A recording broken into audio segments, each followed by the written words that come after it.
Here in Minneapolis, temperatures in the low 30s, right around 24, 25 degrees when you factor in the wind chill, as these brave souls have come out here at TCF Bank Stadium, downtown Minneapolis, on the campus of the University of Minnesota. There's Mike Zimmer, the 58-year-old rookie NFL head coach, his first head coaching position at any level, and Rex Ryan, who is on that hot seat that continues to get a little bit warmer with each passing week. Jets will receive. Blair Walsh boots it away. This is Percy Harvin, the former Minnesota Viking, across the 20 and brought down at around the 23-yard line after a return of 18 yards. Here comes Geno Smith, the 24-year-old second-year quarterback, just 1-8 solid as a starter this season. Well, he talked about it, and I love some of the things I heard from him when we met with him last night, Spiro. Full accountability for the need to improve at the quarterback position. He feels that he's let a lot of people down, but he's got 4 games to recover and make up for it. You see his numbers, so much made of that game plan offensively last week. And what was a very winnable game on Monday night against the Dolphins. They pass on first down, and it's picked off.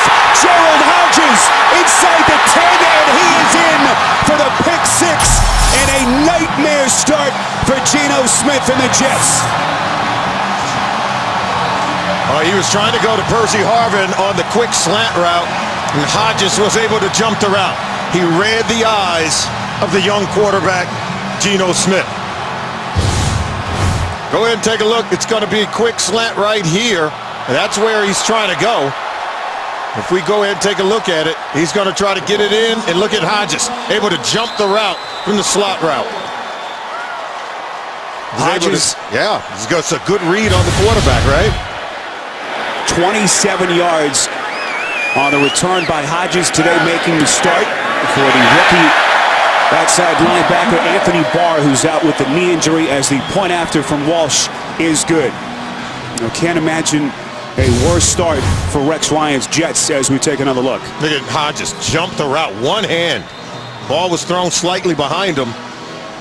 But Geno was trusting just to cut it loose. But you have to be able to key read on the defender if that's where you want to go with the football. And then he takes a lick as he's trying to go down and make the tackle. Sally, we had a chance to sit down with Geno, and one of the things he said was, look, I know I've been a big part of the problem. I wanted to be a part of the solution as they go back to him over these last 4 weeks. And now let's see what kind of resolve the young man has, who has been through the ringer, of course, with the New York media and the fan backlash in New York. An interception returned for a touchdown on the first play from scrimmage by Gerald Hodges. Well, turnovers have been a problem for Geno Smith.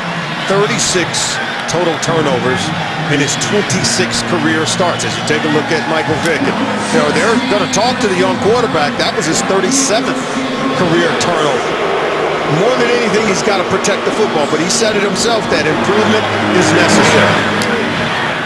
Walsh, a busy man already. This time boots it through the back of the end zone. Harvin unable to play it, and Geno will hit the reset button, come back onto the field, and start from the 20. Let's look at the Jets starters offensively. Brickishaw Ferguson covering that blind side from Smith, the 3-time Pro Bowler, 4th overall pick back in 2006. Backs and receivers, Eric Decker, back at his old stomping grounds, grew up about an hour's drive from here in Cold Spring, Minnesota, and played his collegiate football right here in this very stadium for 4 years as a Golden Gopher. Also a member of the baseball team here during his decorated collegiate career. 1st and 10, Smith from the gun on 1st and 10. This is Chris Ivory. Crosses the 20, and forward progress takes him to just outside the 21 for a pickup of 2. Let's take a look at the defensive starters for Mike Zimmer. What a season it has been for Everson Griffin. Frontline starter for the first time in his career after playing behind Jared Allen. 2nd in the NFC with his career-high 11 sacks. You already heard from Hodges starting today for the injured Barr, who misses his first game of the season, and Harrison Smith having a Pro Bowl caliber season, tied for 3rd in the NFL with 4 interceptions. 2nd and 8. This is Ivory again, unable to find the edge, picks up a yard, maybe 2. Captain Munnerlyn among the tacklers for the Vikings. Take a look at Mike Zimmer. His defense has really got to be geared up to take the run away, and as we said, put it on Geno Smith. Geno's already thrown the interception. And remember when we talked to Rex Ryan, he said he wanted to come out and try to run it 40 or more times. It's interesting that they would open up the game with Geno throwing it after allowing him to attempt only 13 passes on the Monday night game. 3rd and 7 from the 23. Smith has time, airs it out, he's got his man wide open. Percy Harvin deep inside Minnesota territory and finally brought down at the 34 by Josh Robinson. Harvin had about 10 yards of open space, and Geno got it to him perfectly. Oh, look, it's just a wheel route. He was in the slot. Look, they turn him loose. He gets wide open. And Geno's not going to miss that one. He was able to see it right away and threw the ball on the money to Percy Harvin. Good read, good recognition by the quarterback, Geno Smith. 45 yards through the air to give the Jets a 1st and 10 from the 32. Play action, Smith flushed out. Tucks it away, will just run it out of bounds. Picks up maybe a yard on the play. Brian Robinson, the 8th-year defensive end, runs him out of bounds. So here's Percy Harvin, drafted 22nd overall by Minnesota back in 09. Spent his first 4 years here and had some very prolific games as a Viking. Yeah, we said at the top of the game that I think the Jets have to use his motivation. After spending 4 years here with the Minnesota Vikings, you know he's going to come in here wanting to make an impact on today's game. If I'm Marty Morningwig, I'm going to play on that and use it to my advantage. 2nd and 10 from the 32. That spot, a dribble of Geno, the little shovel pass. That's Jeremy Curley trying to make something out of nothing. He'll dump him down right at the line of scrimmage as Geno tries to gamble that time. And what it could have been an ugly play. Yeah, Bad snap by Mangold. Yeah, Nick Mangold on the snap didn't quite get it back to his quarterback. And, Geno's trying to recover, trying to make a play for his center, and then he was able to flip it over to Curley. And Nick Mangold, a stellar 9-year pro at that position, normally doing a much better job of executing the snap. 5-time Pro Bowler, 3rd and 10 from the 32.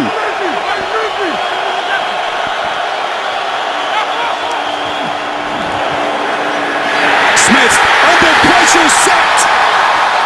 Harrison Smith leading the charge.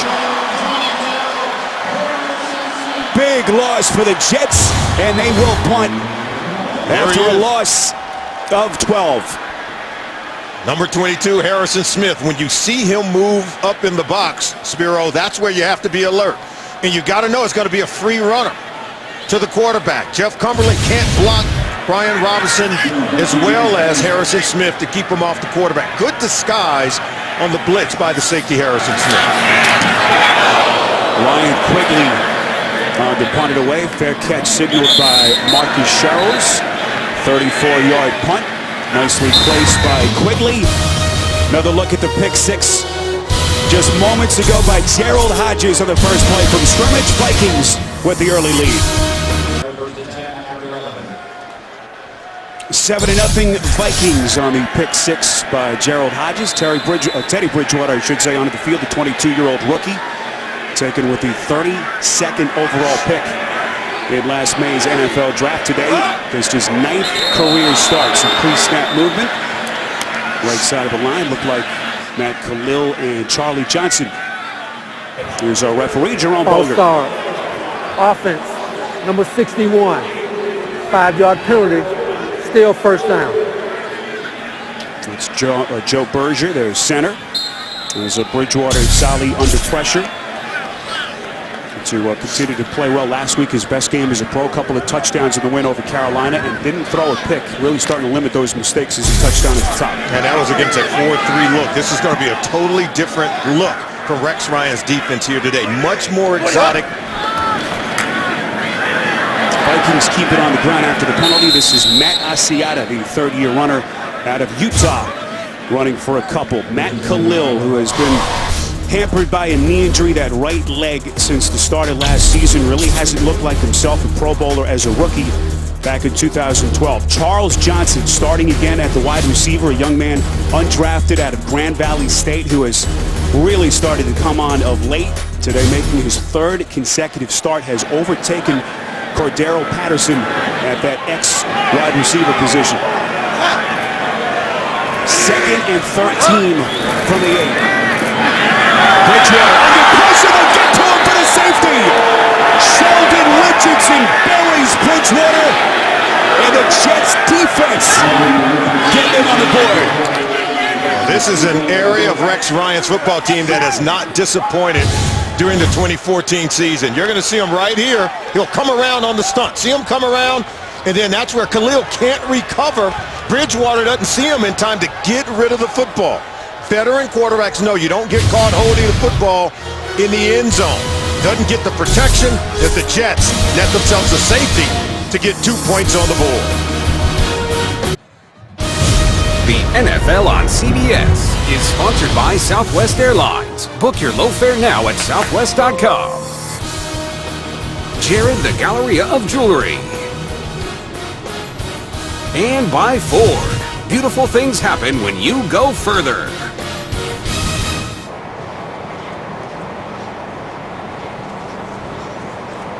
Mississippi River here on a frigid Sunday afternoon. Sheldon Richardson, the safety, now at 4.5 sacks on the season.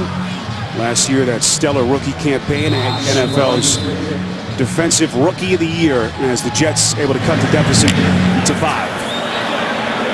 Jeff Locke so punted back into play to the Jets. This is John Connor, their fullback, tackled around the ankles just inside that 35-yard line. Sally, take us back to the safety. Oh, it's a stunt. You can see Babin over on the left side, and here's number 91. He'll come all the way around and watch the left tackle, 75, Matt Khalil. See, he doesn't pass off and come off quick enough to be able to protect from Sheldon Richardson. Keep him off the quarterback. Richardson's very powerful, very explosive coming around that corner. Well, keep in mind, no Mo Wilkerson today for the Jets. Their anchor on that defensive front that has been so good this season, out the second straight week with turf toe. 1st and 10. Geno Smith keeps it on the ground. This is Chris Ivory.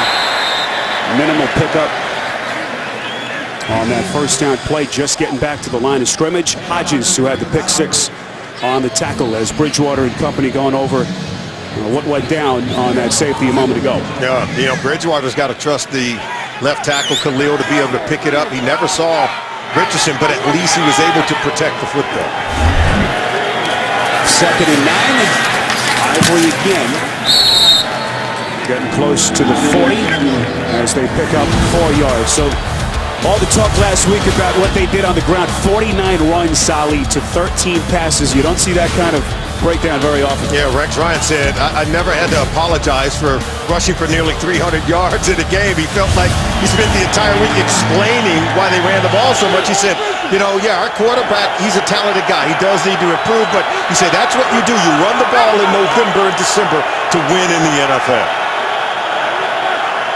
Bilal Powell checks into the game, the 4th-year running back on 3rd and 5. Smith again under pressure, able to elude Griffin, throws it up in a dangerous pass. Munnerlyn on the coverage against Curly. Penalty markers come in. Well, Smith just kind of threw it up there, and this one appears to be a pass interference against Munnerlyn. Pass interference. Defense, number 24. Spot of the foul, automatic, 1st down. Munnerlyn, their prize free agent signing in the offseason in terms of that back-end secondary, as we're taking another look. See, he just doesn't find the football. He's just hoping and wishing. And we call that playing blind in the secondary. Now, pressure does provide an opportunity to get interception on the back end. Pressure on Geno Smith. He threw that ball up for grabs. Could have easily been intercepted. Turns out to be a 21-yard penalty. This is Ivory again, getting ahead to the 35. And just to get back to the Jets' game plan of running, given the fact that the Vikings, Sally, have really struggled stopping the run of late, and the Jets' success, 2nd in the NFL in rushing the football, no reason to think that plan would change. Maybe not to that discrepancy that we saw last week. Yeah, as you take a look at Marty Morningwig, they've already thrown it more times than they've run it here today. 2nd and 6, direct snap. This is Powell. Vikings weren't fooled. They dump him for a loss. Forward progress may have taken him to the line of scrimmage. We'll see where they spotted Harrison Smith on the stop. It'll be 3rd and 6. And that's their 6th rushing attempt so far today. So they're now starting to get the run game going. We talked to Geno Smith about it. He said that Marty Morningwig will meet with the quarterbacks. They script the first 15 plays of the game, and then they'll let that determine what they'll do as the game evolves. But the first 15 are predetermined before they ever arrive to the stadium. Morningwig's second season as the Jets offensive coordinator. What does he dial up here on 3rd and 6? Smith from the gun, pump fakes, takes a shot near side, caught in the end zone for the touchdown.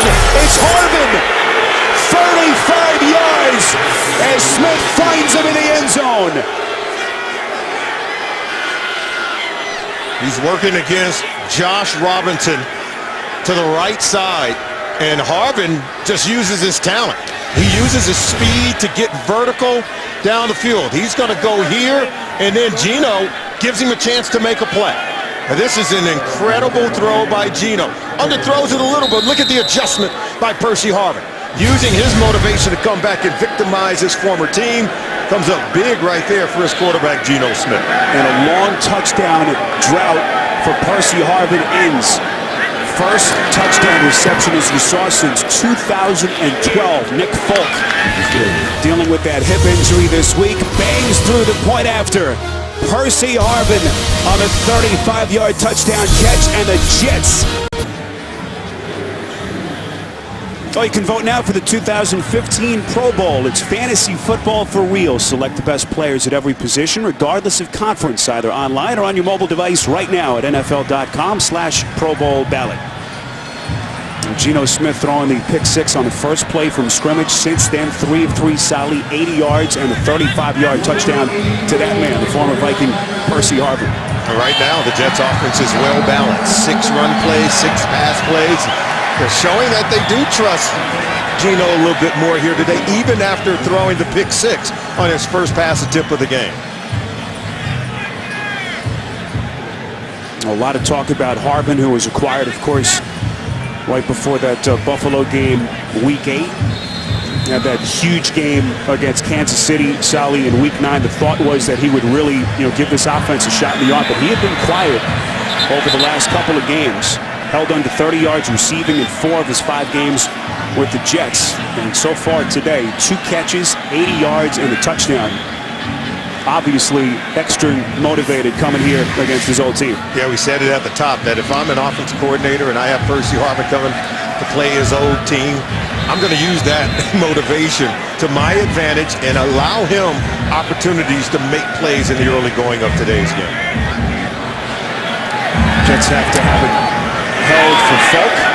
There was a question mark this week. Hurt his hip in that loss to the Dolphins. Missed a couple of field goals last Monday night. And it's Marcus Sherrills getting close to 30. As we take another look, Sally, at the touchdown pass to Harvin. Yeah, 21, Josh Robinson. See, he doesn't disrupt Percy Harvin's release from the line of scrimmage, and that speed's going to work against him. And then Harvin is able to make an adjustment and come back to the ball. Again, the cornerbacks for the Minnesota Vikings playing blind, and if you defend Percy Harvin like that all day, the numbers he has so far, they're just going to go up. His stock's going to continue to rise as we go deeper into the game.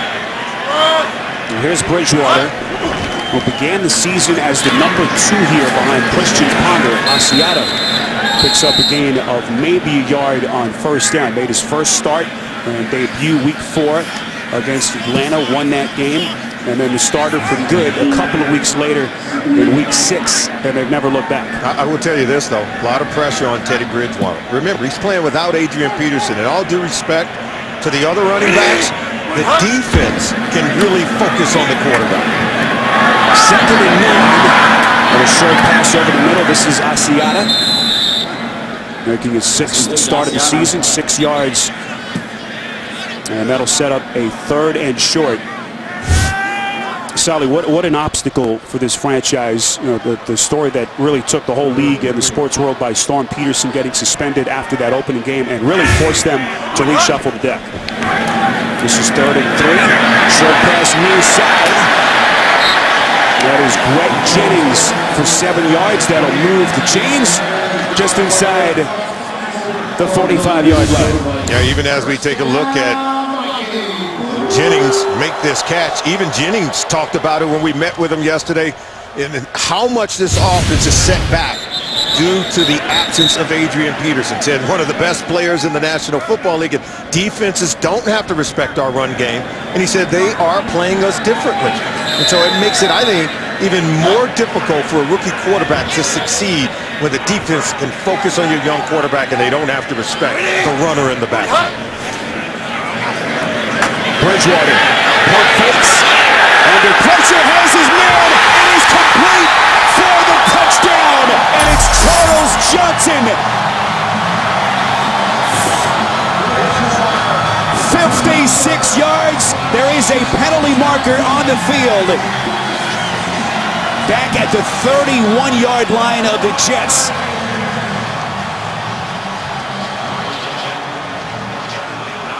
Darian Walls was beaten badly by Charles Johnson. Holding, defense number 22. That penalty is declined. The result of the play is a touchdown. Marcus Williams, the rookie corner, the culprit, so the 56-yard touchdown throw to Charles Johnson will stand. His second touchdown reception in what is today his third consecutive start as Minnesota moves back in front. And the chance of Teddy here in Minneapolis. Point after from Walsh is good. So Bridgewater answers after the safety. 56-yard strike to Johnson. 14-9, Vikings in front.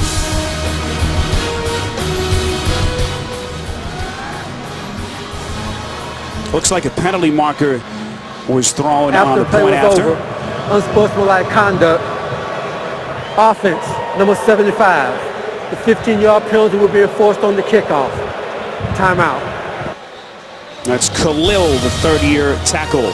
14-9 Minnesota. You're watching the NFL on CBS. The NFL on CBS is sponsored by Verizon XLTE on America's largest, most reliable 4G LTE network.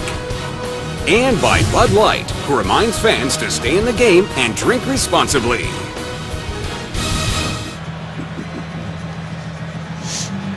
A 56-yard touchdown pass. Bridgewater to Charles Johnson, the second-year wideout out of Grand Valley State. The longest pass completion of the season. 14-9. Vikings back in front just past the 6-minute mark of his first quarter. Harvin muffs the kick. He's going to make something out of nothing here. Crosses the 40 inside Vikings territory. Harvin's so dangerous. Just when you thought the play was dead in the water, electrifying return by Harvin of 47 yards to give Geno Smith the short field. Solly, what happened on that last touchdown pass by Bridgewater? Well, it's Charles Johnson just really taking this one down the field, but take a look at the throw from Bridgewater. This is the big-time arm, and the reason why he was drafted at the bottom of the first round. Good protection, then he steps up after the double move by Johnson. Look how he led him away from the defender. That's a big-time throw by the rookie quarterback, and hit him the double move. That's how he set up Darren Walls to beat him. He gets open. Bridgewater does the rest. This is Chris Johnson on his first run of the day. Picks up a couple. Clock continues to run with 5:34 to play in this first quarter. This was supposed to be a breakout season for Cordero Patterson, the Vikings' second-year receiver, but it has been Charles Johnson, at least over the last couple of weeks. It has been Norv Turner's favorite receiver in this Minnesota offense. 2nd and 8 from just inside the 35.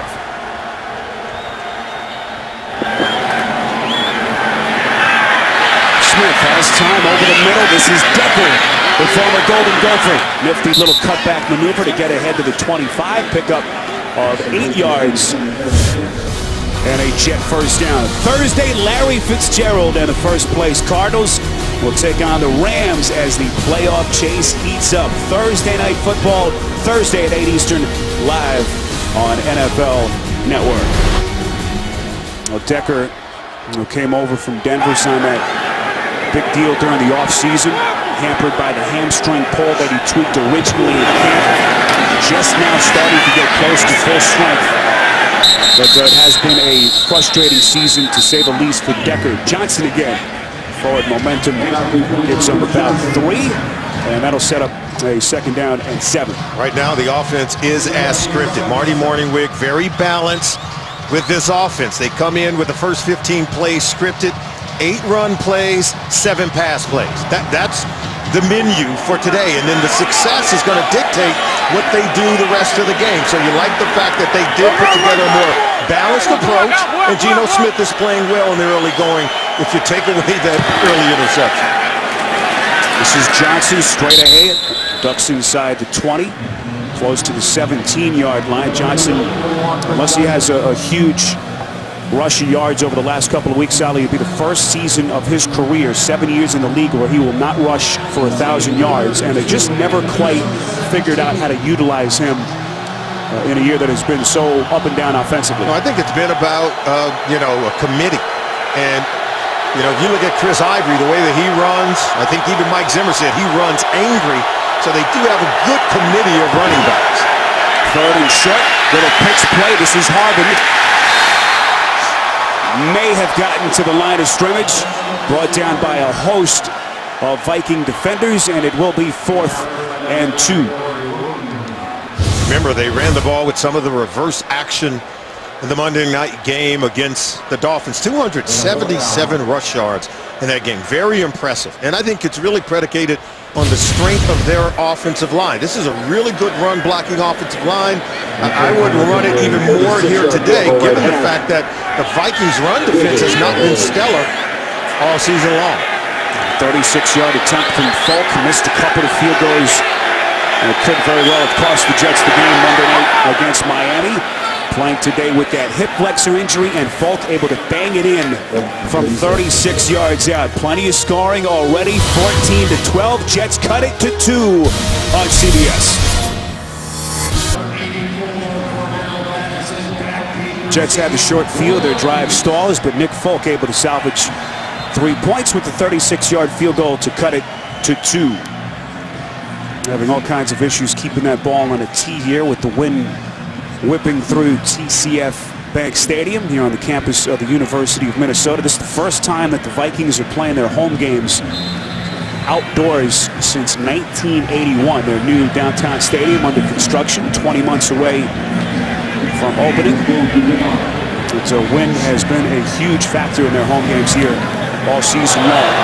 Do a pooch kick on a pass. This is Asiata fielding it. Gets to the 40. Stumbles ahead to the 41, maybe 42. A dozen yards on the return. Zach Sudfeld able to make the tackle. Saturday, it's the only game that stands alone. All guts, all grit, all glory. Army-Navy. The hoopla begins with college football today. Special bonus coverage on CBS Sports Network beginning at noon Eastern. The 115th edition of that iconic rivalry. Army has not won since 2001. 12 straight wins for the midshipmen in that series. And today, of course, the 73rd year anniversary of Pearl Harbor Day. As remembrances all across the country. Jarius Wright, third-year receiver out of Arkansas, with a 4-yard reception. Marcus Williams, Sally on the tackle. Well, you saw the quick throw from Teddy Bridgewater. That's the effect that Norv Turner, the offensive coordinator, has really had on him. He said that Norv wants him to make quick decisions, get the ball out quickly with great accuracy. 2nd and 6, draw play. This is Asiata, making his 6th start of the season. Returned last week after missing their Week 12 game with a concussion. Sal, you talk about it all the time. When it comes time to get drafted for young quarterbacks, it's not where you go, it's where you end up. And hard to think there was a better spot for Bridgewater having a chance to be impacted by Norv Turner. I think he has a chance to have an excellent career, given the fact that that man there, Norv Turner, is grooming him and teaching him. This is a guy that groomed the likes of Troy Aikman, Drew Brees, Phillip Rivers, Alex Smith for a short stint in San Francisco. Everywhere he's gone, when he has had time to work with the quarterback, they have emerged as a significant player in the National Football League. Bridgewater on 3rd and 2 has time to get it over the middle. First down and more. Jennings again inside Jets territory. down to the 44-yard line after a pickup of 7. And one thing that Mike Zimmer told us, Norv was really the perfect guy for this job. It's allowed Zimmer to focus on what he does with this defense. That's right. He said he could go to Norv Turner with anything. He said he's been a head coach at 3 different stops. And Mike Zimmer leans heavily on Norv Turner to run the offense, and Zim focuses on the defense. I think it's a great marriage. First and 10, they mark it from the 44. To keep it on the ground, this is Asiata. Really clothesline to the turf. Tough runner is this kid Asiata, their third-year running back. Picks up 8 hard-fought yards. Duzable and Richardson on the tackle. As that should take us to the end of the first quarter here in Minneapolis. Vikings postseason hopes hanging on by a thread at 5-7. As Bridgewater may try to run one more play, or will he? And that will do it. Now Bridgewater, 5 for 5, 80 yards and a long touchdown strike. He and the Vikings lead the Jets at the end of the first. We'll return to Minneapolis after these messages. You're watching the NFL on CBS.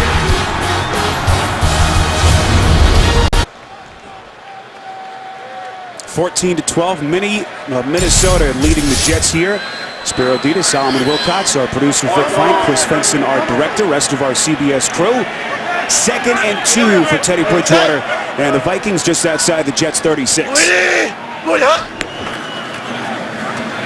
Asiata off tackle, keeping those legs churning inside the 30. First down run of 7 as Minnesota able to move the chains. Geno Smith able to recover solidly after that pick 6 to Hodges on the first play from scrimmage. Pretty good performance by both men. 2 young quarterbacks, a second-year pro and Geno Smith, the rookie, Teddy Bridgewater.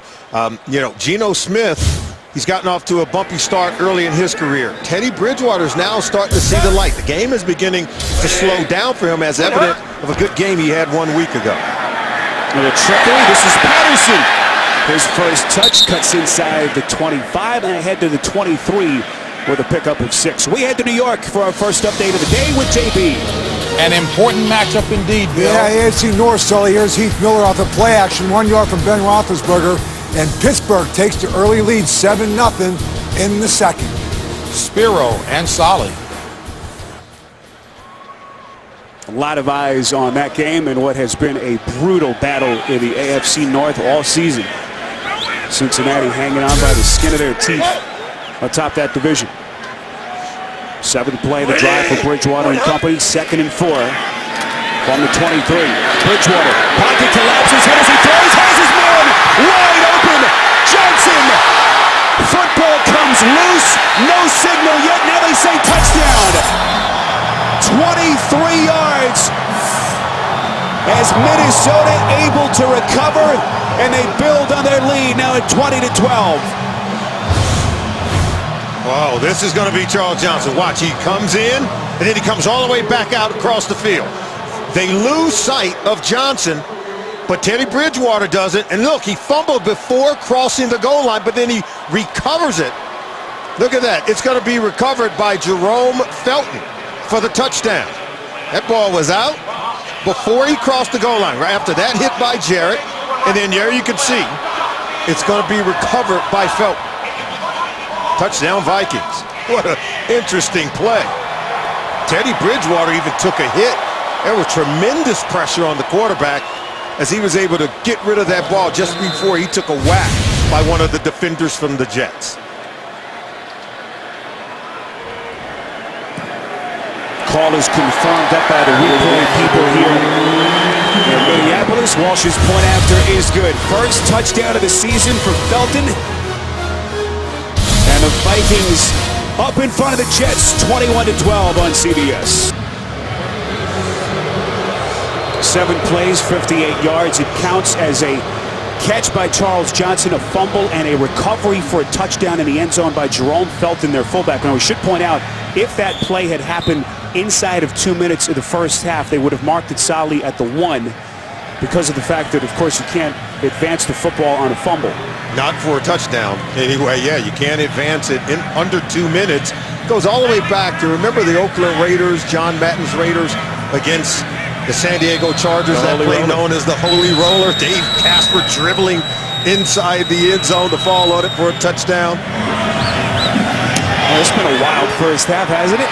We've had a safety, we've had a pick six, 2 long touchdown passes, and a recovered fumble for a touchdown a moment ago by Felton as Harvin crosses the 20 after a return of 22 yards.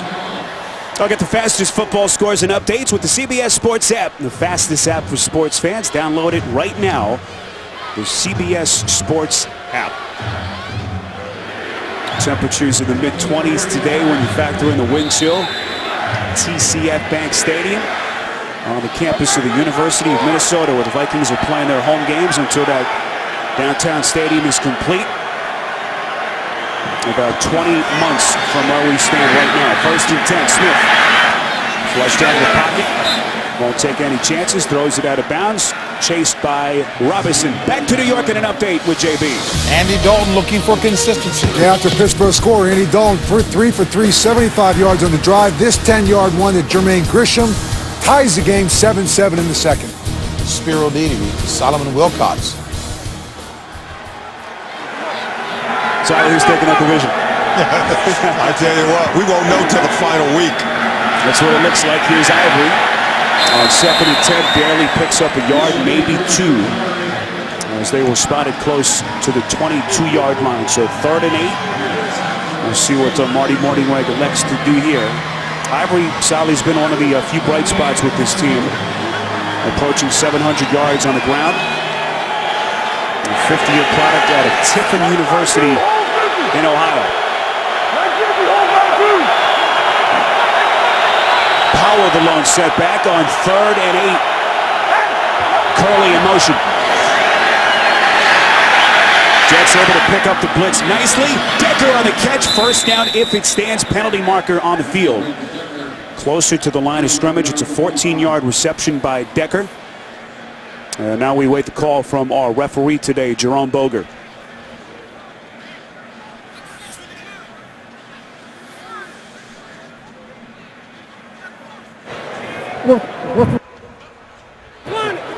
Holding, defense number 52.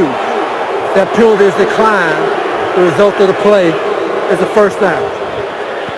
That's Chad Greenway, a longtime staple at outside linebacker on the penalty. Well, they leave Decker wide open over on the boundary. An excellent pickup on the block by Bilal Powell against the blitzing linebacker. He allowed Geno Smith to get that ball loose, and Geno did a good job of recognizing the coverage, reading, and finding the open man. The Jets line up Harvin in the backfield right next to Smith on 1st and 10.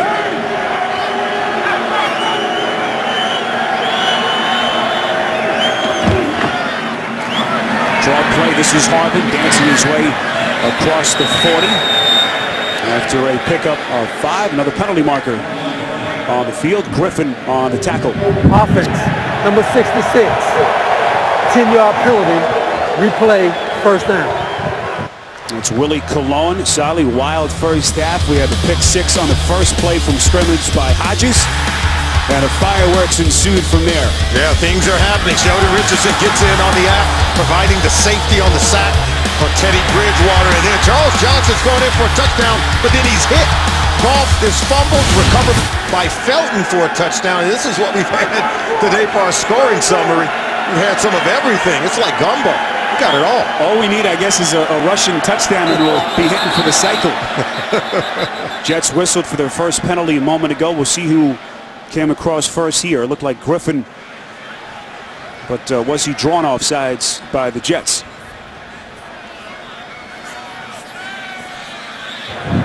Neutral zone infraction.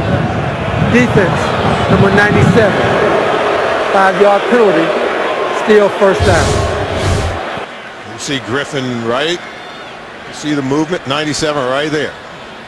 Before DeBrickashaw Ferguson moved, Griffin was well into that neutral zone. What a season it's been for Griffin, playing in the shadow of Jared Allen the last 4 years. Gave him that monster extension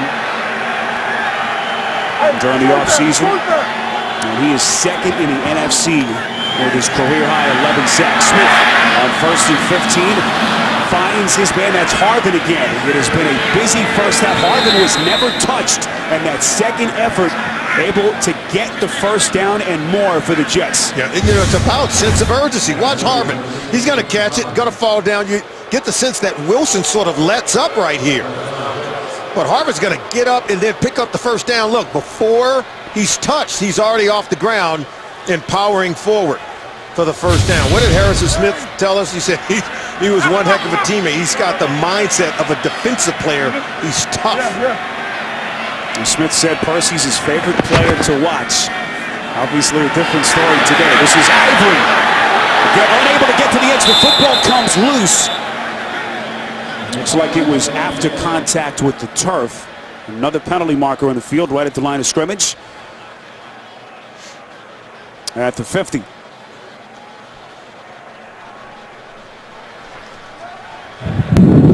Holding off number 85. 10-yard penalty. Replay, first down.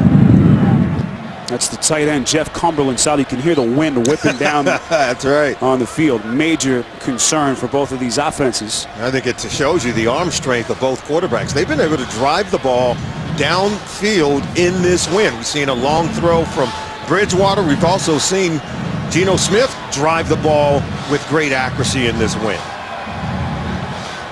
The Jets no strangers to playing in swirling winds at MetLife Stadium. Of course, the old Giant Stadium in East Rutherford. Notorious for those unpredictable wins over the years. 1st and 20 after the penalty. Ivory and Johnson in the backfield with Smith.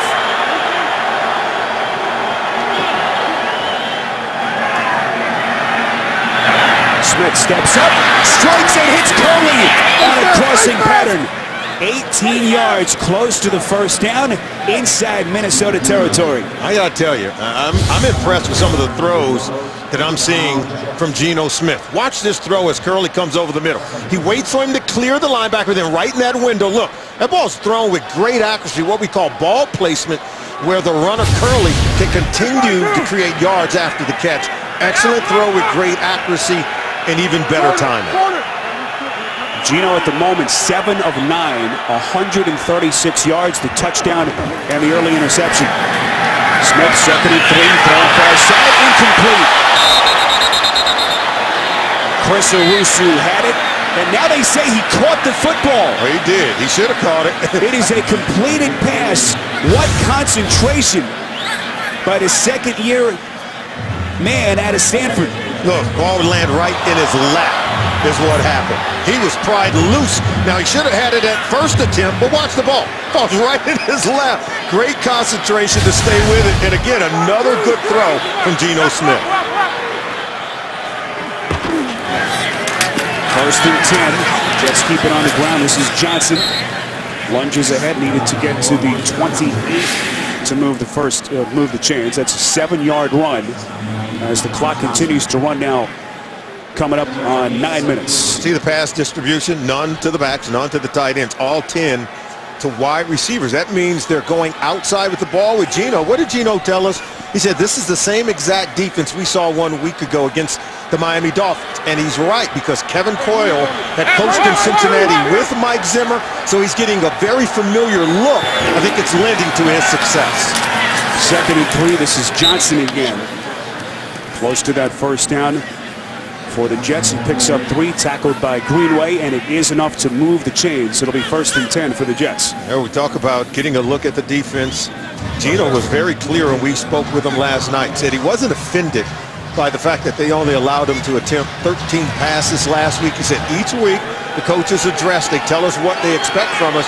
He felt like he would have an opportunity to prove himself here today, and right now he's doing a good job of it.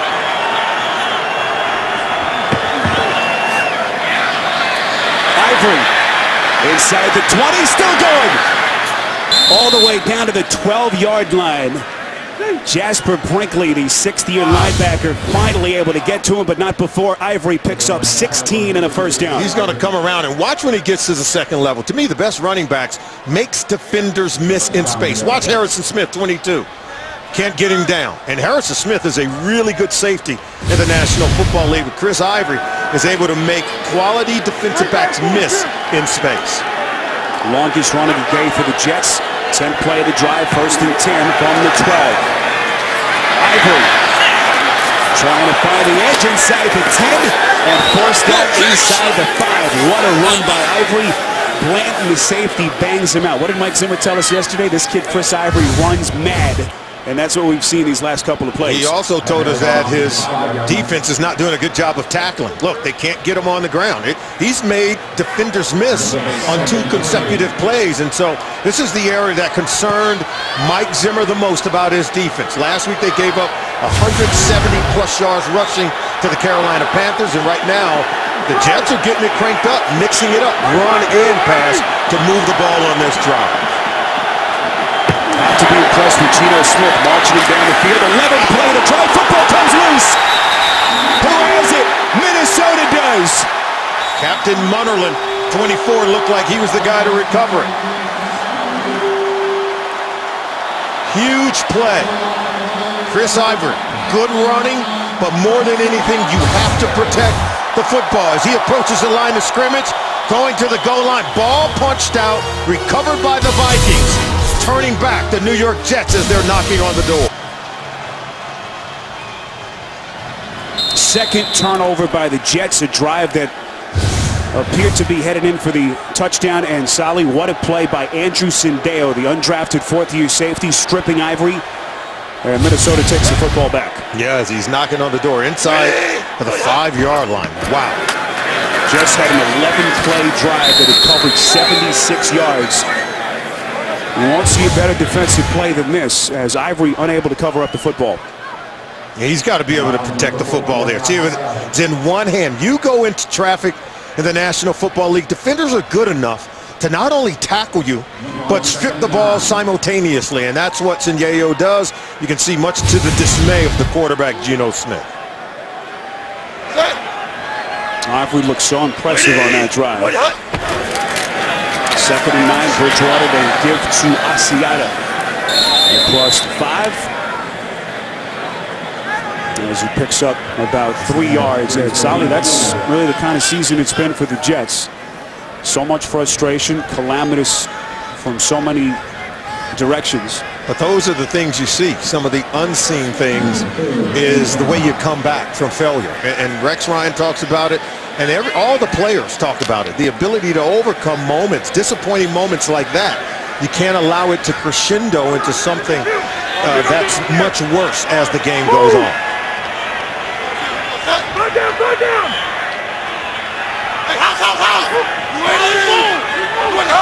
Play clock down to 1. This is 3rd and 6. Bridgewater, quick strike over the middle. Johnson on the crossing route. Crosses the 15. First down through the air. Johnson, who fumbled what would have been a 2nd touchdown reception earlier. 7 yards for a Vikings first down. See, he wins at the line of scrimmage. Phillip Adams can't prevent him from getting across his face on the quick slant. And you got to give Teddy Bridgewater a lot of credit. He knows where to go with the ball, and he's getting it out quickly with great accuracy, something that's been demanded of him by the coordinator, Norv Turner. Joe Banya, the 2nd-year running back out of Texas, El Paso, onto the field for the first time. 1st and 10 from the 17. Look at Bridgewater. Bridgewater working the play at the line of scrimmage. On the near side for Johnson is incomplete. It'll be 2nd and 10. Tomorrow on CBS, fast cars, a star basketball player, military school cadets, and a serial killer have something in common. Find out what on a mysterious new episode of NCIS Los Angeles. Tomorrow, 10/9 Central, only CBS. First incompletion by Bridgewater today. 7 of 8, buck 10, and the touchdown. As he is faced with a 2nd and 10 from the 17. Well, they said he's become more vocal. Here's Banyard, only his 8th carry of the season, crosses the 25, takes on a hard hit there after a strong run of 9 yards. So here's Charles Johnson, Sally, making his 3rd straight start, a guy who has come out of nowhere. Cleveland had him stashed on their practice squad last year, became familiar with Norv Turner, former 7th-round pick of the Packers, and this kid has overtaken Cordero Patterson, who was supposed to be a breakout guy in year 2. Yeah, Johnson began training camp with the Cleveland Browns. Was one of their final cuts. Norv Turner plucked him up, and now He's inserted into the starting lineup and paying huge dividends here today. Third and short, Asiata trying to pick up that tough yard for the first down. No signal yet. I don't think he got there. And it will be fourth down with the clock continuing to run at 4:29. Watch David Harris. Watch number 52 come up and stuff this run play. Look at that. Getting underneath the lineman, Johnson, still able to stuff it. And he is one of the better inside linebackers. I love this front seven on this defense for the New York Jets. They're not far. I know the win-loss record looks one way, but there are some areas of deficiency on the roster, but not in that front seven between the defensive linemen and the linebackers. Now, Harris has been so steady for this team. Will be a free agent at season's end. Speculation about his Jets' future. This is Curley backpedaling, fielding from inside the 25, runs it out of bounds. And that's where Geno Smith will have it. 51-yard punt, 13 on the return. 21-12 Vikings. You're watching the NFL on CBS. Coming up, the Verizon halftime report will send you to the guys in New York, JB, Tony, Bart, Boomer, and Coach Cowher. All the latest scores and highlights, as well as a preview of Thursday Night Football coming up on NFL Network. All next on the Verizon halftime report. Chris Johnson bounces to the outside. Nice run on first down. Blanton forces him out of bounds. You knew Percy Harvin Sally would be motivated coming back to where his career all began, and we have seen him do a little bit of everything. Yeah, whether it's returning kicks or catching the ball down the field, he knows how to attack the football. He knows how to make plays once you get the ball in his hands. And if I'm Marty Morningwig, if I'm the special teams coach, I'm going to give him plenty of work today against his former team. 22nd overall pick back in 09 of the Vikings. As a rookie alongside Brett Favre. And what a first half he has had. Johnson picks up a couple, tackled by Brinkley. Certainly the most impactful game that Harvin has had in weeks since that big one he had in Kansas City back in week 9. What you love about him, and I think it was a good fit for the Jets, is he knows the offense. Played in this offense when he was with the Vikings under Darrell Bevell. Played in this offense when he was in Seattle. Johnson making Powell takes a direct snap. This is Harvin finding the edge, has the first down and more. Morningwig dusting off some of these plays, and a little bit more creative, Sally, than what we saw last week. Tackled by Smith, 4 yards for the first down. Coming around from the right side. Powell just pitches it over to Harvin. Harvin normally can break these kind of tackles. He's not your normal receiver. He can play running back, he can play receiver, but he's going to run hard and force you to make the secure tackle in space. 11 first downs for a Jet offense that has had all kinds of issues this season. First and 10 pass, incomplete. All right, here's Hodges leveling Cumberland.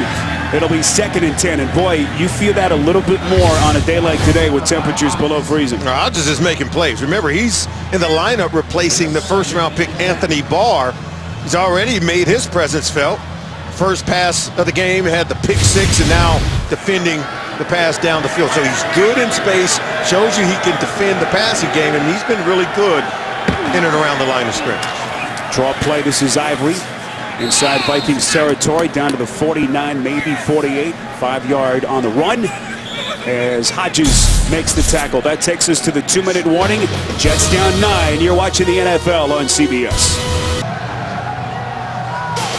Another reminder, the Verizon halftime report coming up next. Guys standing by in New York. JB and the fellas take you around the league, as well as a preview of Thursday Night Football on the Verizon halftime report next.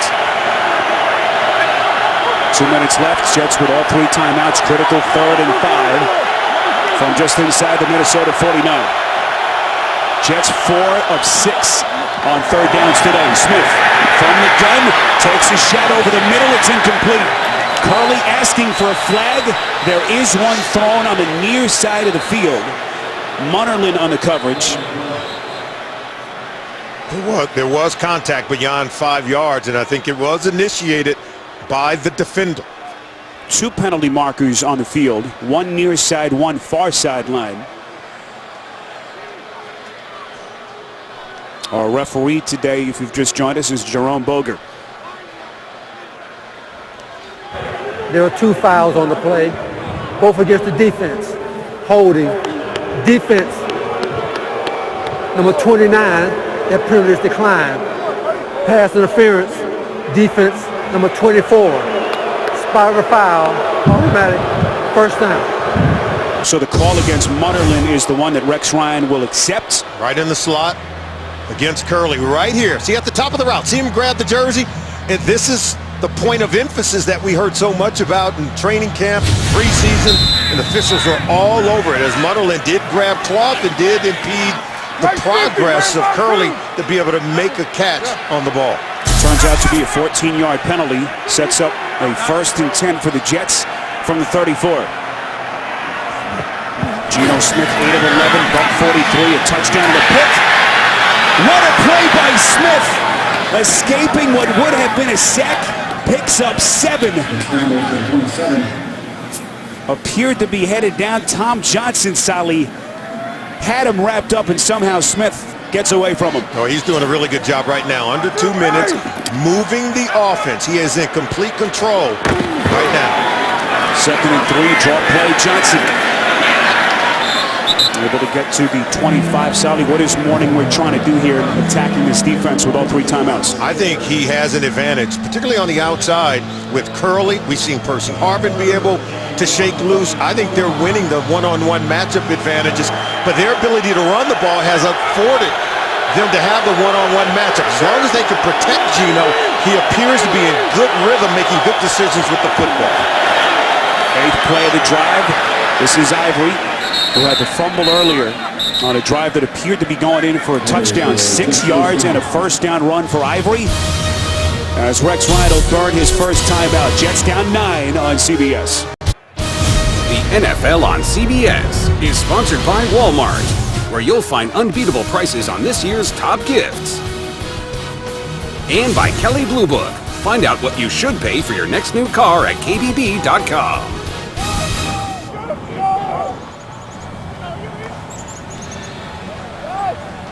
Little Sunday afternoon pickup football. Some pretty good quarterbacking. Well, he just threw a pick. Well, the first 2 were good. 1st and 10, 53 seconds left. Smith hit on the release, just barely able to get rid of the football. Griffin was there. Crowd wants the penalty. Geno within the tackle box, of course, at that point. Wow. Everson Griffin beating Brickishaw Ferguson. Now, remember, he's in the pocket. He's got to get the ball at least back to the line of scrimmage for that to not be intentional grounding. Now we're saying that there is a flag down. He was in the tackle box, so you can't just spike the ball there. The Vikings have just told us that Sharif Floyd is questionable to return a knee injury that he aggravated last week. For the player being ineligibly downfield. 2nd down. There was a running back in the area, but they're saying the flag is going to be thrown in. Ineligible man downfield. One of the offensive linemen had took off downfield on that intended screen play. It took off prematurely. Well, the turnovers aside, almost everything Morningweg has dialed up has worked for the Jets. What does he elect to do here on the 10th play of the drive, 2nd and 10 from the 19? Jets with 2 timeouts left, 50 seconds in the 2nd play. Smith has time over the middle, bumps it off to Ivory. Wrapped up at the 15-yard line by Brinkley. They pick up 4. Jets will burn their 2nd timeout. Takes us down to the 42nd mark on CBS. Pivotal 3rd and 6th play. Sally, what do you look for here? Well, because they've run the ball so well, they're getting a lot of one-on-one opportunities. Now this I formation, they're either going to pound the run game or go play action, take a shot outside to one of the receivers. Geno's going to throw it, or at least attempt to. Escapes one man and finally dragged down from the back. It's Everson Griffin. Well, we said they're getting a lot of one-on-one looks. More than anything, they've got to protect, and they couldn't protect from Everson Griffin. Now, look, he's going to look everywhere. He wanted to come out here down at the bottom of the screen to Eric Decker. So there's your play action. protection doesn't hold up, but see, he wanted to come down to his left. He's forced to eat it and then try to run for it. The protection has to be able to hold up against these one-on-one looks that Geno Smith is getting. Doing a really good job of reading the defense that we saw on this drive. Twice he's been hit by Everson Griffin. Mike Zimmer is going to burn his first time out as Griffin now able to build on his career high 12th sack of the season. Able to get Geno Smith right behind the line of scrimmage. Here's Nick Folk, hit from 36 yards earlier. Jets actually worked out free agent kicker Andrew Fernie this week after Folk was complaining of that hip injury in the Monday night game against Miami. Folk from 33 yards out. Pardon the snapper. Folk barely able to get the kick off, and it is good. So the Jets cut it to 6. Rex Ryan looking on, 17 seconds left. Sally, you look at Geno Smith's numbers, 9 of 13. We asked how he would respond after throwing the pick 6 on the very first play from scrimmage. How impressed have you been with Geno? Well, he's shaking it off. He really has. He shook it off, and now he's starting to make plays. And what's happening is he's doing a better job of reading the defense. You can tell the game is slowing down. He knows where he wants to go with the football. Now the Jets offensive line have to do a better job of protecting him. When he's had the protection, the wide receivers have shown they can get open against man coverage against these corners. And so Geno's doing a good job. I think the offensive line got to do a better job of providing protection. And Marty Mornhinweg is giving him a running game. We've got a good balanced attack today on offense from the New York Jets. Well, the Jets staring down the barrel of a 4th consecutive season with no playoffs, double-digit losses for the 2nd time in 3 years.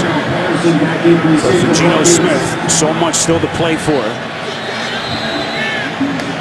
So this front office and staff evaluate where he is after 3 weeks of watching Michael Vick on the Jets sideline.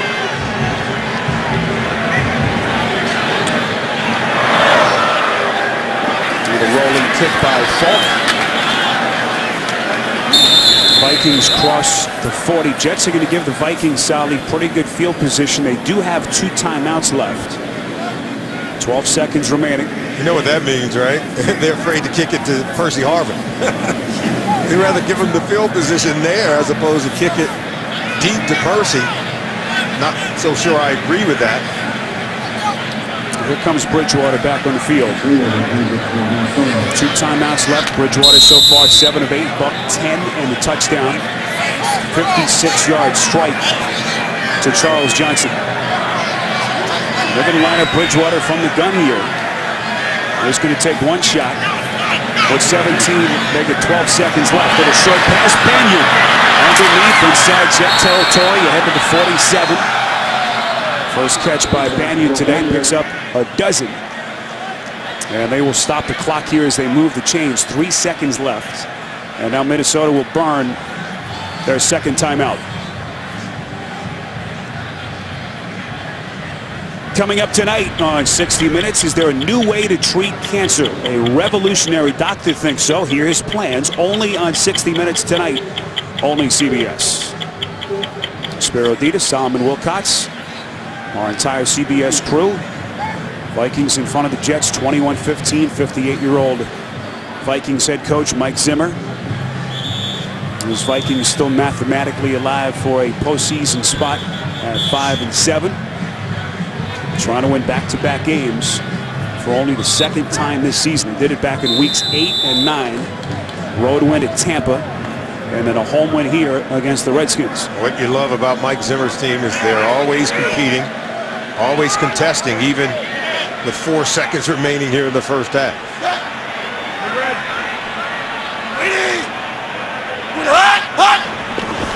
Bridgewater trying to draw the Jets offside. 1st and 10. This should do it for the half. Bridgewater's going to take a shot. Throw it end zone. And it is picked.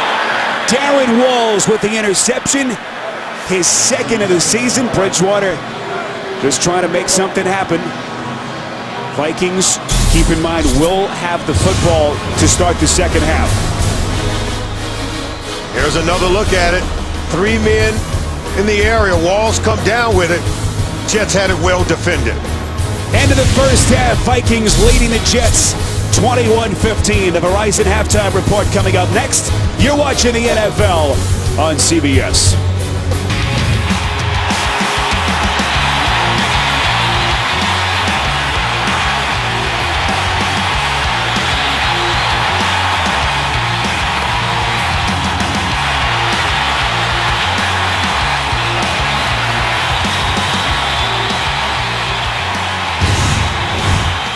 Fun first half to watch here at Minneapolis. 21-15, Vikings leading the Jets by 6. Spiro Dita, Solomon Wilcox with you here. NFL on CBS continuing. Geno Smith able to recover through the pick 6 on the first play from scrimmage. How does Geno and the Jets come back and win this game? Well, I think they've got to stick with the running game because they moved the ball very well. The 2 turnovers in the first half for the Jets have been costly. They've proven that they can move it by running the football, and Geno's looked really good going outside to his receivers. Now, the defense is going to have to step up and start making plays because Teddy Bridgewater has played well, but if you're Geno Smith, keep the train on the tracks. Don't try to operate outside the offense. Get the ball to your open receivers. Time now to take a look at the Bose game changer. All kinds of fireworks. Geno Smith on the very first play from scrimmage. Pick 6. Gerald Hodges making a start for the injured Anthony Barr. And that is how the party got started here in Minneapolis. First half stats.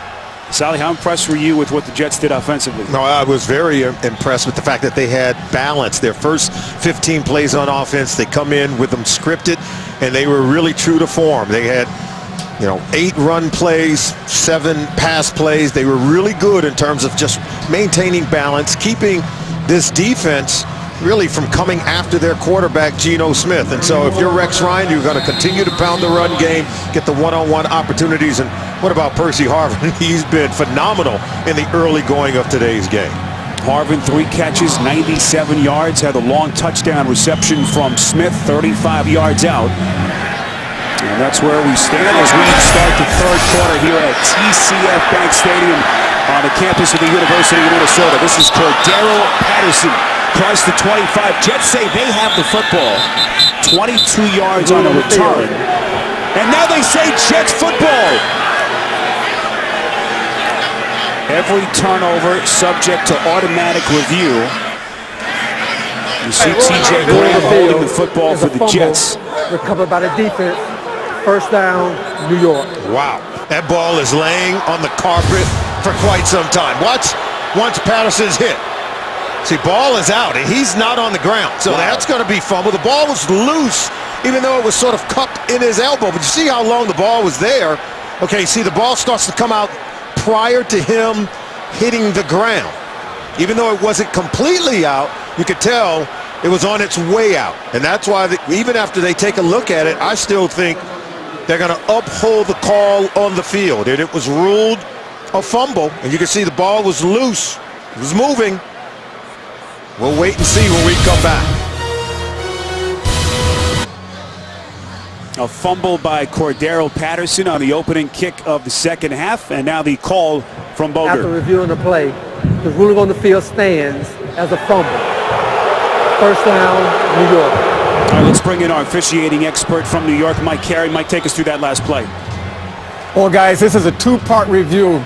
The ruling is that if there's a fumble, there has to be a clear recovery. Watch the football right when the ball is coming, spins out of his hands, but it's really a subjective answer of was it loose or was it steady? And so that's why the ruling on the field stands in this situation.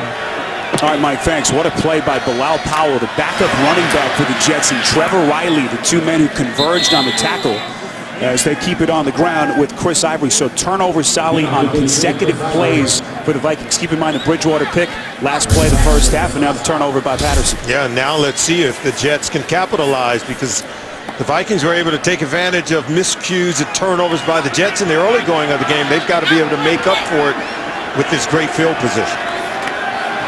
This is second and short, first down and more. Ivory bounces outside, still going like a battering ram down to the 5-yard line. That is a mean run from Chris Ivory, the 50-year runner. 14 yards. bulldozing Munnerlyn and Smith. First down and more. Take a look off the right side. Willie Colon, 66, doing a really good job. He gets skinny in the hole, and then the speed and power to accelerate and finish off the run in and around the goal line. But when Ivory gets going downhill, he is a tough man to bring to the turf. Over 70 yards on the ground. Ivory taking on seemingly that entire front as they have him going backwards. And you saw that last graphic a moment ago. The Jets have had major issues, of course, overall offensively, but specifically, Sally, scoring touchdowns in the third quarter of games this season. Yeah, they've got to be able to power it. It's really about the run game for Rex Ryan's group when they get inside that 5-yard line. Could have had a touchdown earlier, but Chris Ivory fumbled down inside the 5-yard line. And so if you're Geno, if you're going to throw it, remember, things happen faster down inside the red zone. Decker in motion, second and goal. Smith tucks it away. Forward progress took him to the 4-yard line, and now a critical call to make for Marty Mornhinweg as Rex Ryan looks on. What do you do here if you're the Jets offensive coordinator? Now remember, the last 2 plays were run plays. To me, I think you've got to give them a run look and then be able to isolate one-on-one on the outside, whether it's with Decker or whether it's with Percy Harvin or with Curley. Someone has to win outside against one-on-one coverage. Decker split out, bottom of your picture. On third and goal. Jets have been very good on third down today. 5 of 8. Smith has time, throws one zone incomplete. Off the hands of the tight end, Cumberland. Wasn't thrown perfectly by Geno, but he got the tight end on the hands. And that man breathing a sigh of relief. Patterson, the man who fumbled the kickoff. 85 is Cumberland. There he is right there. Now, the anticipation is that he was going to continue over the middle, but he stopped. See right there? That's why the ball's just a little bit outside, because the quarterback, Geno Smith, was anticipating Cumberland continuing to work away from coverage inside. That's just a miscommunication more than it is an inaccurate throw. 22-yard chip shot. Polk 2 for 2, hitting from 36, 33 earlier, and now from 22. So the Jets unable to punch it in, but they inch a little bit closer. Patterson stuck, and the Jets within 3 on CBS. The NFL on CBS is sponsored by Southwest Airlines. Book your low fare now at southwest.com. Honda, where you can get great deals during Happy Honda Days. And by FedEx One Rate, simple flat rate shipping with the reliability of FedEx.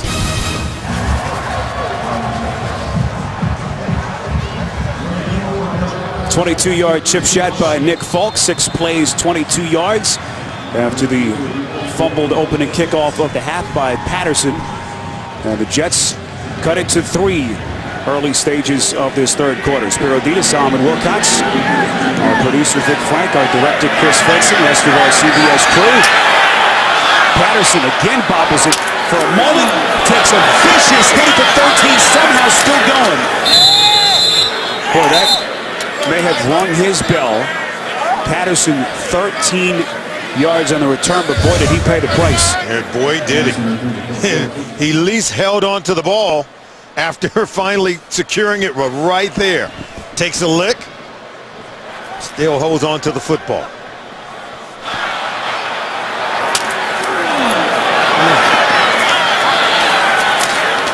That was Trevor Riley, the man who combined with Powell to cause that fumble by Patterson on the opening kickoff.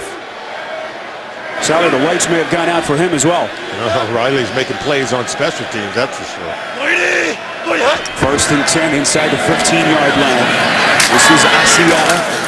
Second straight start after the Vikings had to shut down their running back Jerick McKinnon, placed him on injured reserve this week due to a back injury. Mike Zimmer making some tough decisions as this season nears its end. 4-yard run for Asiata. Yeah, but some physical plays are being made right now by the New York Jets. They're making it a physical game. You can see the yardage output on offense. And right now, Teddy's got to get it going for the Minnesota Vikings offense. Bridgewater, a very efficient first half. Here he is, play action, 2nd and 6. Pocket collapses, Bridgewater Trying to pick up some positive yardage. Quentin Copeland's making the start today up front for the injured Mo Wilkerson. Bridgewater picks up a yard, and it'll be 3rd and 5 coming up. What did Mike Zimmer tell us about his young quarterback? He said, I watch Teddy Bridgewater every day in practice, and I just smile. He said, because he has tremendous work habits, and he said, every day in practice, every single pass, just about every one is complete. He said, the ball rarely hits the ground. Just about every day, only maybe 2 incompletions throughout a single practice. He said it's going to yield huge dividends as we move forward and he continues to develop. Jets showing blitz, 3rd and 5, here they come. Bridgewater's going to tuck it away. Needed to get to the 24. Is short, and a late marker comes flying in. Demario Davis on the tackle. Bridgewater a yard short. Unnecessary roughness. Defense, number 56. Blow to the head of a sliding quarterback. 15-yard penalty, automatic first down. Remember, the officials rule on the act, not the aftermath. You may say, well, he didn't hit him that hard. But the quarterback did give himself up. Once he goes into a slide, you can't lead and make any contact with the helmet. Okay, and Z leads with his helmet, does Demario Davis. And once the quarterback gives himself up, you just got to let it go. You can touch him with your hands, but you can't lead with your helmet to try to tackle him. You know, the contact was slight, but with Bridgewater so vulnerable, that's a dangerous play. You saw how hard he hit that frigid turf. 1st and 10 after the penalty. Asiata barely getting back to the line of scrimmage, loses a couple. David Harris leading the charge for the Jet defense. Sally, just to get back to Bridgewater, you know, we were at their facility a couple of days ago, and the vibes in that building are that this is their guy. There's no doubt. You listen to Mike Zimmer talk about Bridgewater, and this is a guy in Zimmer who's been around 20 years in the NFL. That's right. Has coached against some of the great quarterbacks. He speaks with absolute conviction that he thinks Bridgewater will be great. Yeah, Zimmer said when he was at Weber State, he would go to BYU and watch Steve Young in practice when he was in college there. He said the ball rarely hit the ground. Every pass was complete in practice. He said it's one of the good signs that a young quarterback is developing and will begin to make plays on Sunday in football games. Ellison, the tight end in motion. Play action, 2nd and 13. But Bridgewater barely able to get rid of the football with Sheldon Richardson, who had the safety early on. Just barely missing out on his 2nd sack. Here's Richardson here in the face of the quarterback. He talked about it when we met with him last night. Look at him, swim move, coming inside, pushing the pocket. You get pressure in the face of the quarterback, really nowhere to go.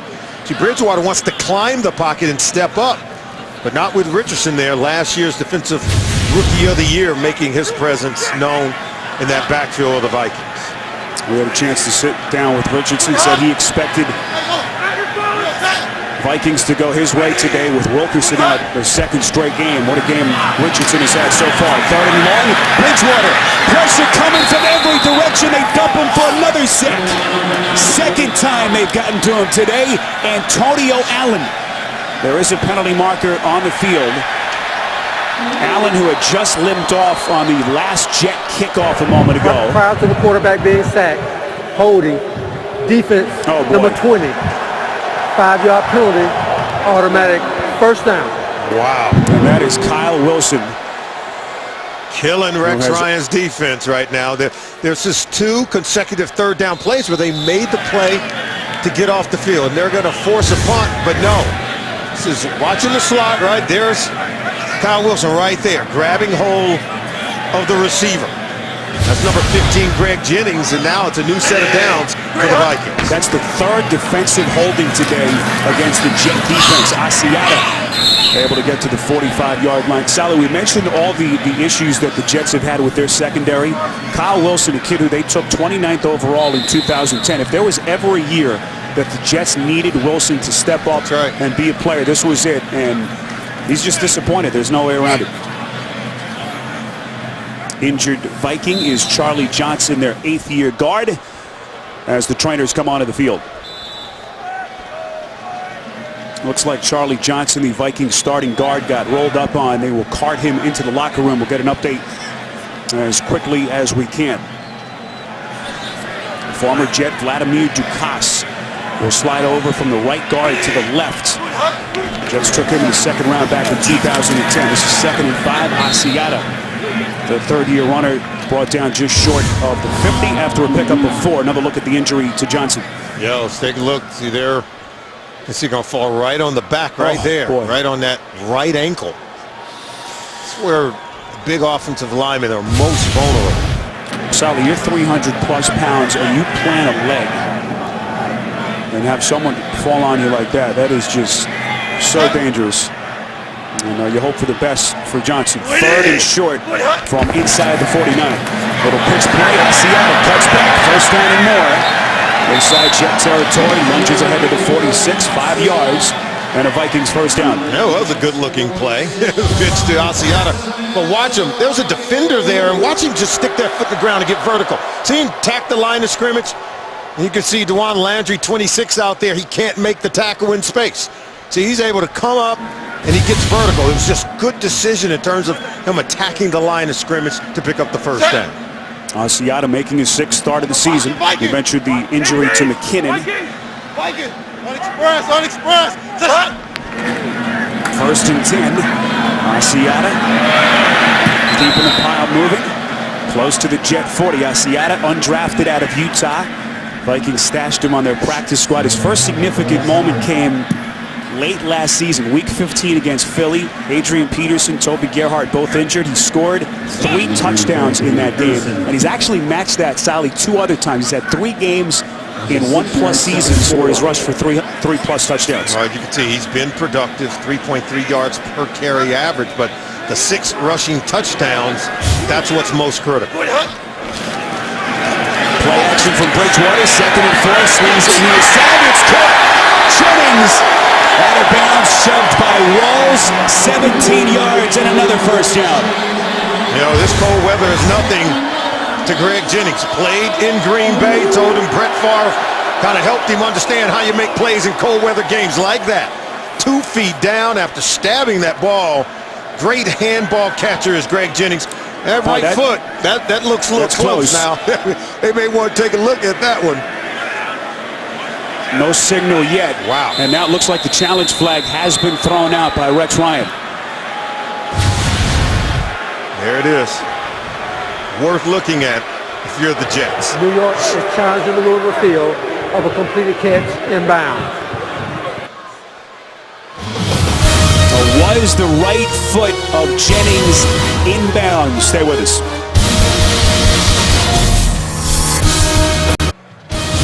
The NFL on CBS is sponsored by Chase Freedom. Get your cash back and activate bonus cash back today. And by K Jewelers. Every kiss begins with K.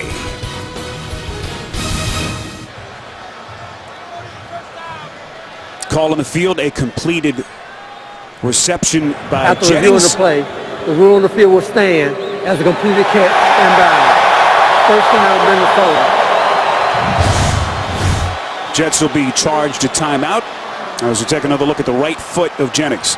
Yeah, I'm not so sure we've got clear visible evidence that he's in or out of bounds, to be honest with you, but they did call it a catch on the field, and so it's just, you know, evidence. Let's see what Mike Carey thinks. Mike, what did you see there?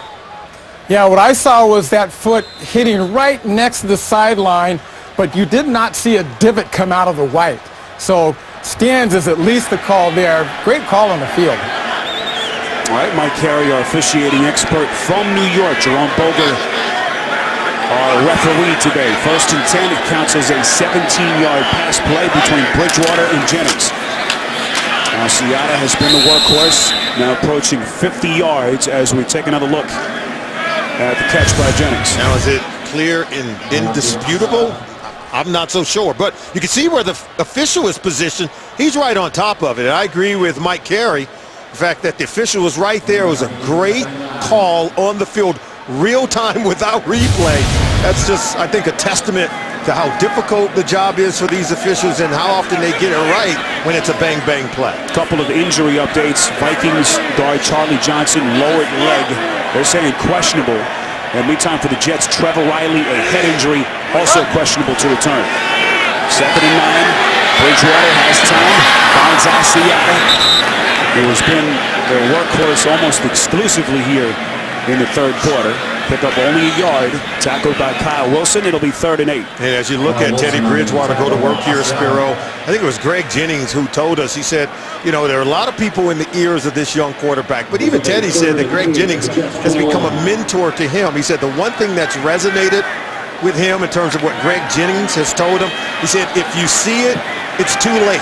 He said, you've got to feel it. If you wait for it to materialize before your eyes, it's probably going to be too late and the pass is going to be intercepted.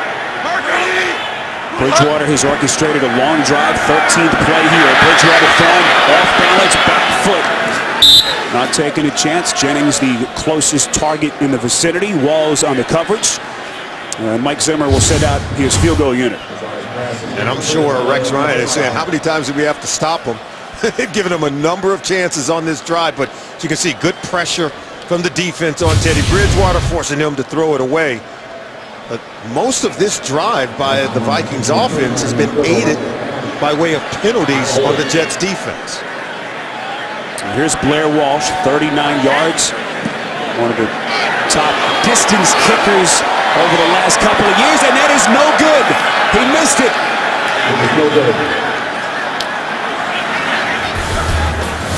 So the Jets defense getting off the field, and they stay within striking distance in a 3-point game on CBS. Week 14 continues later today on Fox. Then tonight, Sunday Night Football on NBC. Tomorrow, Monday Night Football on ESPN. Atlanta, hard to believe, right at the top of the NFC South. And a big one for them to close out Week 14. Chris Johnson, tackled by Chad Greenway. Johnson, 8 rushes on the day for just under 30 yards. Jets certainly not as prolific solidly with the ground game as they were last week, but Ivory's had a big day, approaching 70 yards. And this offense has looked, boy, very good. Their best performance in a long, long time. No, they're able to score on possessions. And now, if you're Geno Smith, you want to have some of these possessions in with the score by taking it into the end zone and not settling for field goals. 2nd and 11. Smith keeps it underneath to Harvin, a former Viking. Harvin today now over 100 yards receiving. His 4th reception, had the 35-yard touchdown catch earlier. You said it, they scored on 4 of their last 5 possessions, but on those 4 red zone possessions, they've had to settle for 3 field goals. They fumbled once on one of those red zone possessions. So as good as the offense has been in terms of their ability to move it, now they have to be able to capitalize and finish off some of these drives by punching it in. Critical 3rd and 2. Powell the lone setback. Bunch formation set near side. Play clock down to 2. Geno's going to turn, burn a timeout. That'll be the 2nd for the Jets. They lost one on the challenge earlier. So 3:41 to play. Jets down 3. You're watching the NFL on CBS. Well, for as well as the Jets offense has played for the most part, 2nd straight week solid that they have had critical mistakes. The interception. Bad snap by Mangold. One of the reasons why they weren't able to get any closer. Right now, down 3 points. Well, some of those mistakes have led to points for the opposing team as well. They've got to be able to cut that out here late in the game. 3rd and 2 from the 37.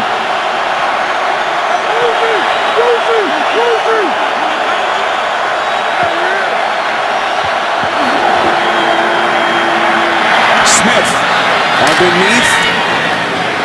Caught by Harvin. Forward momentum took him to the 40, and that is enough. Make it 45 for a Jet first down. Percy Harvin has been working over these defensive backs for the Minnesota Vikings all day. He is going to get open, particularly if there's one-on-one man-to-man coverage. I think it just remains to be seen. Can this offensive line hold up and protect Geno Smith from a defensive front that's really known to get pressure on the opposing quarterback? If you're Geno Smith, the ball's got to come out quickly and accurately. Harvin's best game as a Jet was his 2nd game with New York. Week 9 in Kansas City, 129 yards receiving. This is Chris Johnson. Picks up maybe a yard. Harvin today, 5 catches, 115 yards. and the long touchdown. Harvin is one tough cookie. He's not a big guy, but he's hard to tackle. He's got that rare combination of speed and quickness combined with toughness. If you're Marty Morningwig, you're going to use that to your advantage in the offense. 2nd and 8. Keep in mind the Jets are down to their final timeout. Lost one on the challenge by Rex Ryan. And had to burn one a moment ago. Harvin lines up in the slot towards the top of your screen. This is 2nd and 8. Smith feeling the pocket collapse, spinning away. He eludes another set, gets it off to Decker.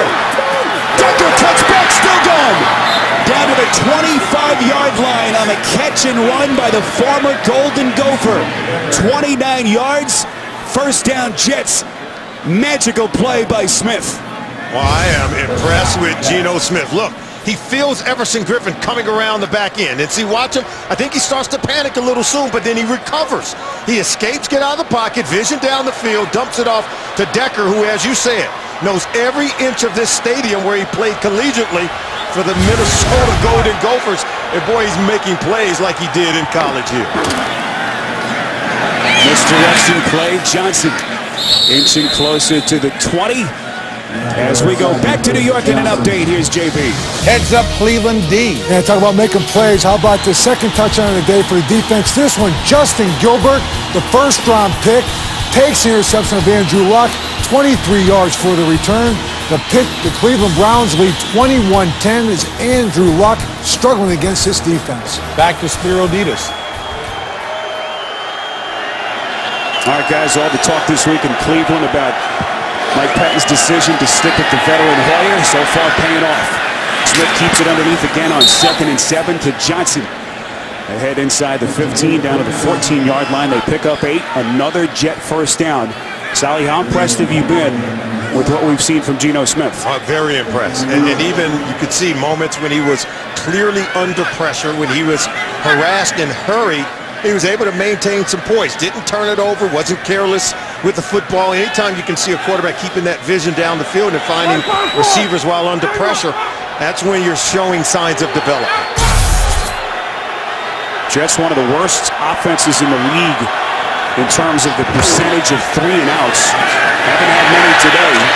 Smith looked like a box play, trying to dance his way to the line of scrimmage. Tom Johnson able to bring him down. No gain as that takes us to the end of the quarter. Yeah, that's the end of the third quarter with the score 21-18. We'll return to Minneapolis after this message and a word from your local station. You're watching the NFL on CBS.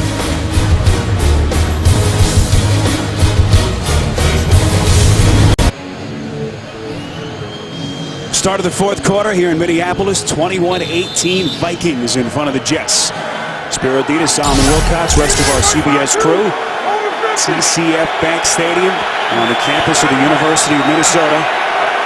Geno Smith has the Jets driving again, 2nd and 10. Ninth play of the drive. Smith, quick strike, Decker.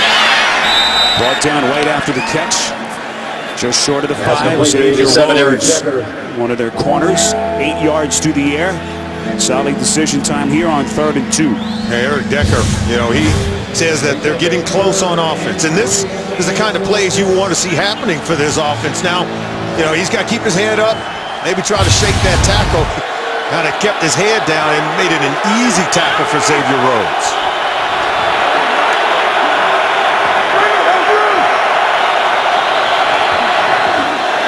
Third and 2. Smith's pass deflected high in the air and nearly intercepted.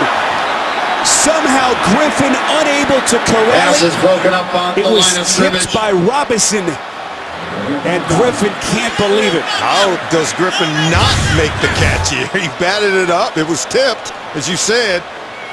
Take a look here. There it is by Robinson. And then this one just falls right in his lap, and he can't haul it in.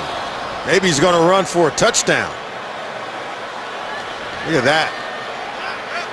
And the difference there, instead of maintaining their 3-point lead, now the Jets have a chance to tie on another chip shot from Folk. He's hit on 3 of 3 today. Low snap. And Folk puts it through from 24 yards out. The Jets back to tie it at 21. As they get awfully lucky on the deflection by Robinson. You're watching the NFL on CBS. Thursday, Larry Fitzgerald in the first place. Arizona Cardinals will square off against the Rams. The playoff chase heating up in the NFC. Thursday night football, Thursday 8 Eastern, live on NFL Network. Back-to-back losses for the Cardinals. And a Rams team that, despite their record, has had some big wins this season. That team is dangerous. And you know why? They'll beat up your quarterback. Defensively, they're one of the toughest in the National Football League. And they can run the ball as well. If they get good play at quarterback, St. Louis could be a tough out over the next 4 weeks. Griffin still lamenting that dropped deflection a moment ago. A couple of injury notes to pass along. Sharif Floyd, one of the Vikings' top defensive linemen, will not return. Aggravated that knee injury that he hurt last week. For the Jets, Antonio Allen, hand injury, questionable to return. Trevor Riley, who was dinged, head injury, will not return for the Jets. Cordero Patterson fumbled the kick to start the second half. It comes loose again. This one appeared to come out after contact with the ground. 28 yards, Patterson trying to make something happen. Sally, he has looked awfully shaky. Yeah, he's going to make something happen. Is that the ball carrier was down by contact. First down, Minnesota. One way or another, something's happening. Yeah, he's got to hold on to the football if you want good things to happen for his team. You can see hit right there. Elbow makes contact with the ground, then the ball comes out, so the officials got it right.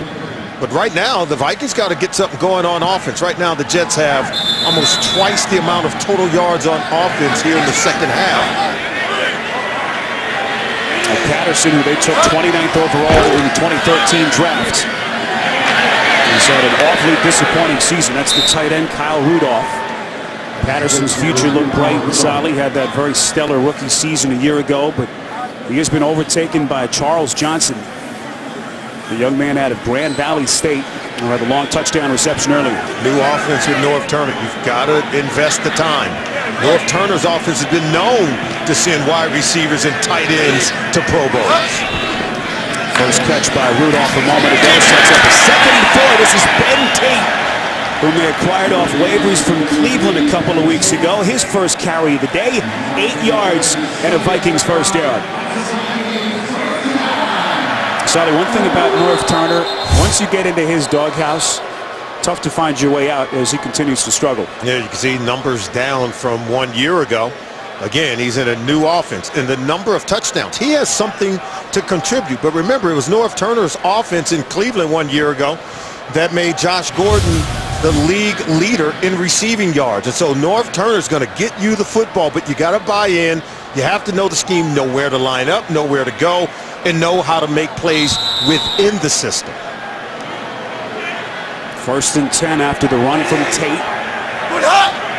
The third different running back that Turner has used today. Bridgewater quick strike near side. This is James.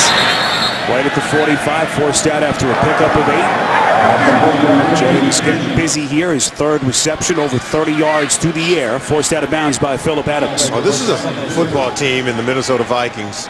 I think as their young quarterback, Teddy Bridgewater, continues to develop, there's some promising things happening under their head coach, Mike Zimmer.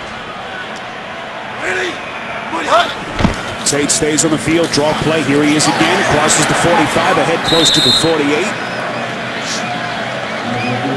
And that is enough for a Vikings first down. Jarrett, Jet safety on the tackle. And I like what I'm seeing, Spiro, the way that the Vikings are responding after the field goal to tie it up. At 21 apiece, they're responding. They're giving their defense some rest.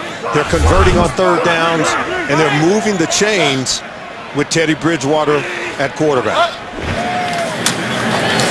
Vikings keep it on the ground again. Tate cuts back inside Jet territory.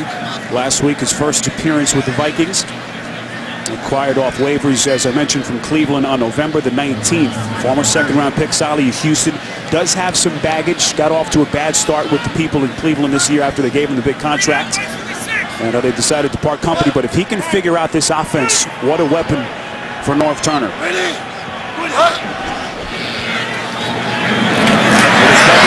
Far side. That is right. The 3rd-year receiver, 5 yards through the air. as they inch closer to another first down. And, you know, Norv Turner, everywhere he's been, he's had that vertical passing attack. Remember, you know, the great Troy Aikman and those teams with Dallas and Phillip Rivers in San Diego. You can see him now incorporating, you know, quick passing game, something that's a little bit different than what he's always done.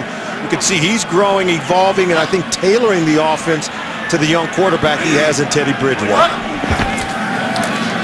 3rd and 1, Bridgewater, far side. It is caught by Rudolph for a Vikings first down. Well, he made that look easy. It wasn't. Had to turn over the shoulder and go down for the low throw from Bridgewater. Bridgewater just slings this one. He gets it out there quick, under pressure. And as soon as he turns around, look, this ball's out right now. Really nice hands. Good catch by the big tight end, Kyle Rudolph. Second reception of the day, both on this drive. And his 17th catch of the season. 8th play of the drive, 1st and 10 from the Jet 40. Bridgewater play action, flushed out. Ellis getting to him, deep throw near side, incomplete. Charles Johnson covered by Phillip Adams. Boy, what a catch that would have been. What a recovery by Adams. It was a great recovery because he had him wide open. You're going to see him right here. He's going to come open. And Teddy's now, he's under pressure, so he couldn't throw it when he wanted to, as he has to scramble. See pressure in his face. Now look down the field. Johnson's open, ball hangs out, but look at that. Adams recovers after being initially beat on the double move by Charles Johnson. It's the one where he scored a touchdown. He had to wait on that one. It was the pressure that kept Bridgewater from throwing the ball initially when he was ready to launch it. So Johnson takes a blow, 2nd and 10, flags whistle to play dead. Before the snap, first charge timeout, Minnesota. Norv Turner wanting to think about it. It's been a fun game to watch. We're tied at 21, early stages of the 4th. You're watching the NFL on CBS. The NFL on CBS is sponsored by Amazon's new Fire HD. Powerful tablet, endless entertainment. Fruit of the Loom. Start happy this holiday. And by the Dodge Brothers. 100 years later, their spirit lives on. A look at the construction site of the new downtown stadium that they say is about 20 months away from completion here. That'll be the new home of the Minnesota Vikings. Has folks awfully excited in this town. And a very unique architectural design that we'll get to here in a moment. 9th play of the drive, Bridgewater from the gun, over the middle, incomplete. Again intended for Johnson. And Sally, that Jet secondary so maligned this season, making some big plays here, that time Darren Walls. Yeah, Walls was able to defend beautifully on that play, disrupting the release of Johnson. You can see the comparison between the two young quarterbacks, almost identical. Of course, both have thrown interceptions, but you can see Geno Smith's settling in. He does have greater balance. He's got, I think, a better run game to lean on today as a young quarterback. Play-action pass opportunities, but so far both quarterbacks showing very well today. So that pick 6 by Geno, the difference. 3rd and 10. Bridgewater showing all kinds of mobility, spinning away initially and then finally tracked down by Sheldon Richardson as the Jet defense able to get off the field. This is good movement by Teddy Bridgewater. Didn't know he was this athletic. It took Richardson making this tackle in space. That saved what would have been a huge gain for Teddy Bridgewater. So that goes down as the 2nd sack today for Sheldon Richardson, the 2nd-year stud out of Missouri. Had the safety early on as the Vikings now will punt for only the 2nd time today. Blocked the punter out of UCLA. Fair catch signaled by the Jets, and this will take a Vikings bounce just inside the 5-yard line. Perfectly placed 38-yard punt. Geno Smith onto the field when we come back.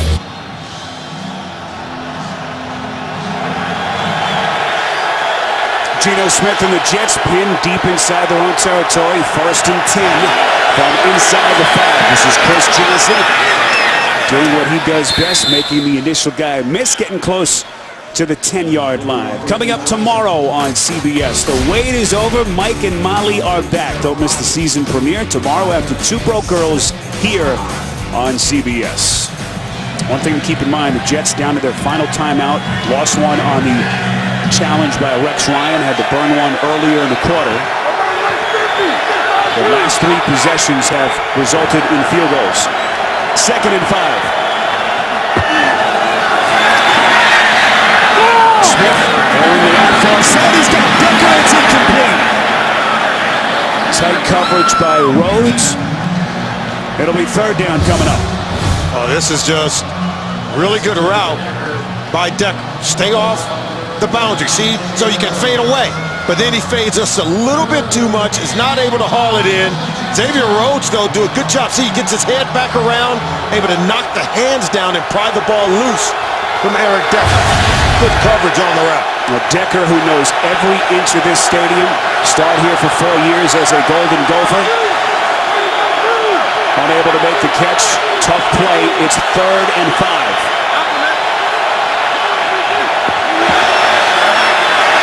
Smith pump fakes. Flush trap. He's going to run it. Takes a hard hit. Short of the 1st down. Josh Robinson laying the wood on Smith after a run of 2. Gino really wanted that 1st down. Willing to sacrifice his body. He saw the 1st down marker and watched 21 Wilson come off coverage. Look at that.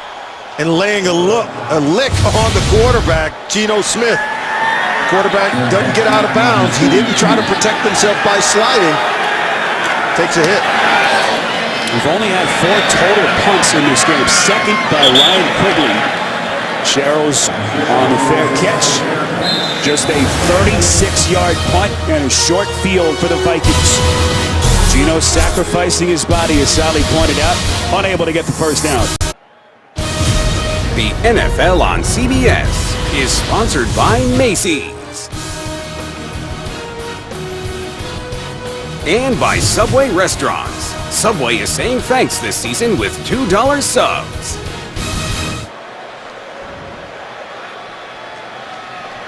Short field for Teddy Bridgewater.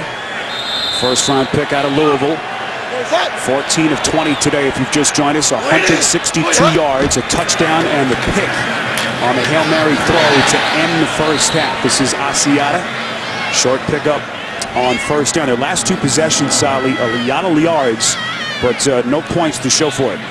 Yeah, they've got to be able to manufacture some yards. Remember, 7 of the 21 points had by the Vikings today. Remember, the first 7 came off the interception returned for a touchdown by Gerald Hodges on the first offensive play of the game for the New York Jets. So the Minnesota Vikings offense have to be more productive, particularly here in the 2nd half of the game.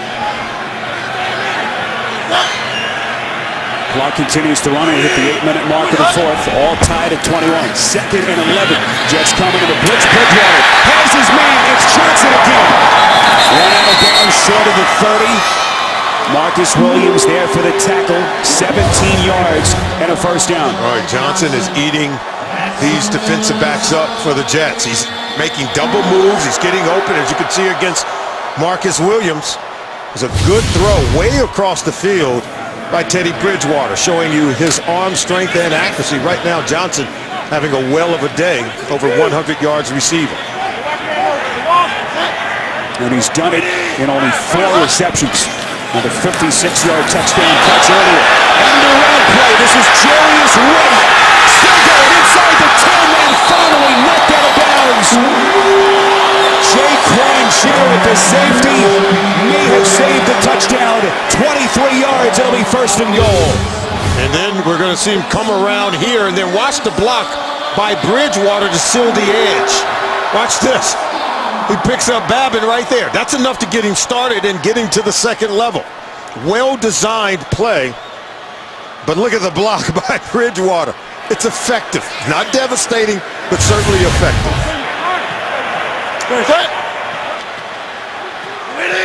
First trip in the red zone for the Vikings today. Asiata inches close to the 5. Tackled by Damon Harrison and Sheldon Richardson. North Turner's offense now showing some creativity in terms of their ability to run the ball. You know, Jim talked about it. They would love to have Adrian Peterson back. Doesn't look like that may or may not happen, but to be able to have some creative ways to run the football to help your young quarterback, we just saw it on that reverse play.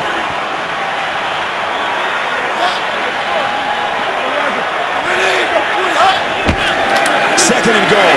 Bridgewater's going to run it. Brought down from the back, just short of the one. Excellent recovery. Clock continues to run. It'll be third and goal as we come up on 6 minutes left. They go empty, and that's when you get the quarterback draw. Because when you go empty, you spread out the formation. Usually no linebackers behind that defensive line. Bridgewater decided to keep it himself. Now third and goal. Let's see what they can come up with. I'm trying to get a matchup with my big tight end, Kyle Rudolph. See if we can get him matched up against a linebacker. Rudolph at the top of your picture. Meantime, what a play a moment ago by Sheldon Richardson to save the touchdown. Third and goal. Bridgewater under pressure. Walks it to the end zone. Incomplete. Appeared to be inadvertent contact. Jarrett on the coverage of Jennings. Fans want a penalty. They don't get it. Fourth and goal. Two things here. Maybe it's inadvertent, but certainly I think the officials, given the position, they didn't think Greg Jennings could get there. And you'll see him coming across the screen there. See right there. See, he's bumped off, and then now you think he's going to get there to that ball. I think it's questionable, but I'm sure that's the way the officials saw it. And here's Walsh, their third-year kicker. Missed from 39 earlier. This time was good on the easy chip shot from 20 to give Minnesota a 3-point lead with 5:28 remaining. Take a look there. Here it is. There's a contact right there. But look where the ball lands. It's out of our screen on that shot. It's a judgment call by the officials, but they were in good position to get a good feel, good read on the play. Jets secondary today called for 3 holding penalties. That time able to dodge a bullet. Coming up next Sunday, the NFL on CBS features divisional matchups. AFC East, Dolphins, Patriots. Some of you will see the Steelers battle the Falcons or the Broncos and the Chargers in that Wild West. Check your local listings, beginning with the guys, JB, Tony, Bart, Coach, and Boomer on the NFL Today. Spiro Ditas, Solomon Wilcots, rest of our crew here in Minneapolis. Our producer Vic Frank, Chris Fenson, rest of the guys, Andy Friedman, Justin Haley, Gary Brown, Rusta Lynn, and Rick Skater. 24-21 Vikings. Getting that one timeout for the Jets, looming large, as Harvin is going to play it just inside his own end zone. Dances up the sideline, fumble! Out of bounds. Harvin taking a hard hit, crunched. Jets fortunate again, 21 yards on the return by Harvin. It's a cold day. The ball is hard and slick. He's hit on that elbow. It looked like Xavier Rhodes. Actually, excuse me, it's Marcus Steele going to come in. Yeah, it was Steele. Ball could not advance on a fumble, so they'll mark it right at the point of contact and the fumble, just outside the 20.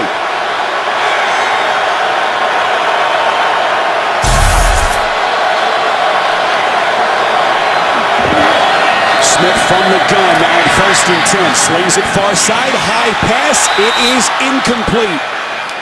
Harvin trying to make the catch in tight quarters. Rhodes on the coverage.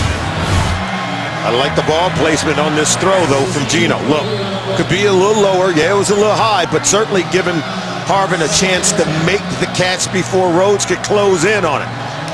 Sally, sometimes you just have to tip your cap to the defender. That's a great play by Rhodes. It really was. Good positioning, good close in coverage. 2nd and 10. Draw play to Ivory.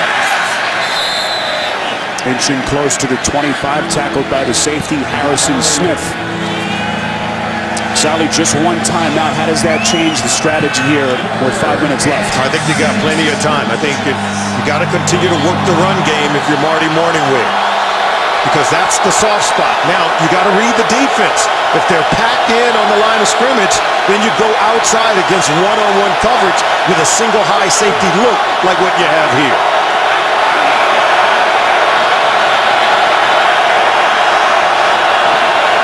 Vikings showing blitz, 3rd and 6. Smith under pressure, somehow gets it out to Johnson.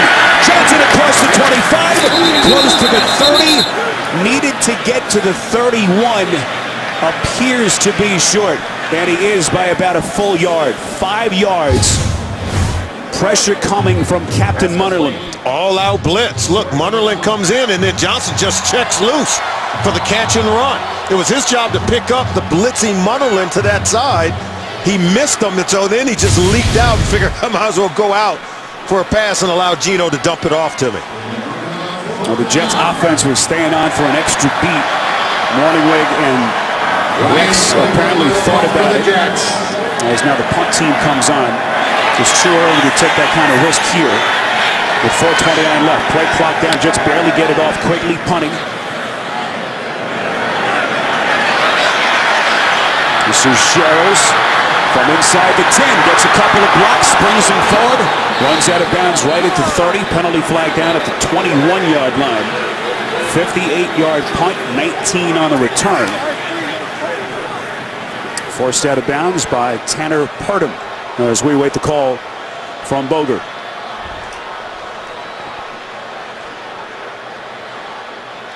There are 2 flags now. Illegal block in the back. Receiving team, number 57. 10-yard penalty. Minnesota keeps the ball. First down. That's Adi Cole, the man penalized. So they'll mark it back from the 30-yard line. As we take another look at the penalty, you see it right there, bottom of your screen. Absolutely. Top of your screen. Maybe a little acting job there. Didn't look overly egregious. Solly, this is fun though. Tight game late. Couple of young quarterbacks. Seeing how they navigate through their final stages of this game. Yeah, you just want to eat clock. That's the best way to do it. Running the football. Now, quick short bubble screen is equivalent to the same thing. Easy completion keeps the clock going. Then keep in mind, Jets just 1 timeout remaining. They'll keep it on the ground. Draw play to Asiata.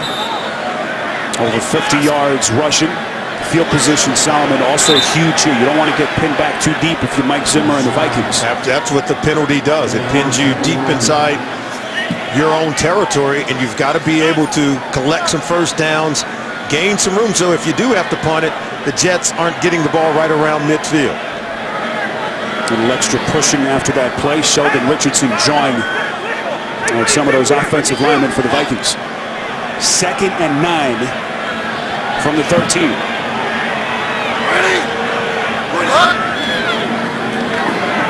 Low snap to Bridgewater. He loses the sack. Shuffles out, gets to the line of scrimmage. May have lost the yard. Penalty marker thrown. Sheldon Richardson, who makes the sack. Looks like he's hurt. Offense, number 75. Half the distance of the goal.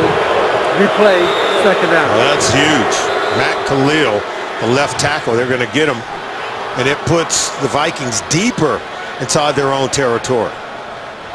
Richardson, their young stud, is going to limp his way off the field.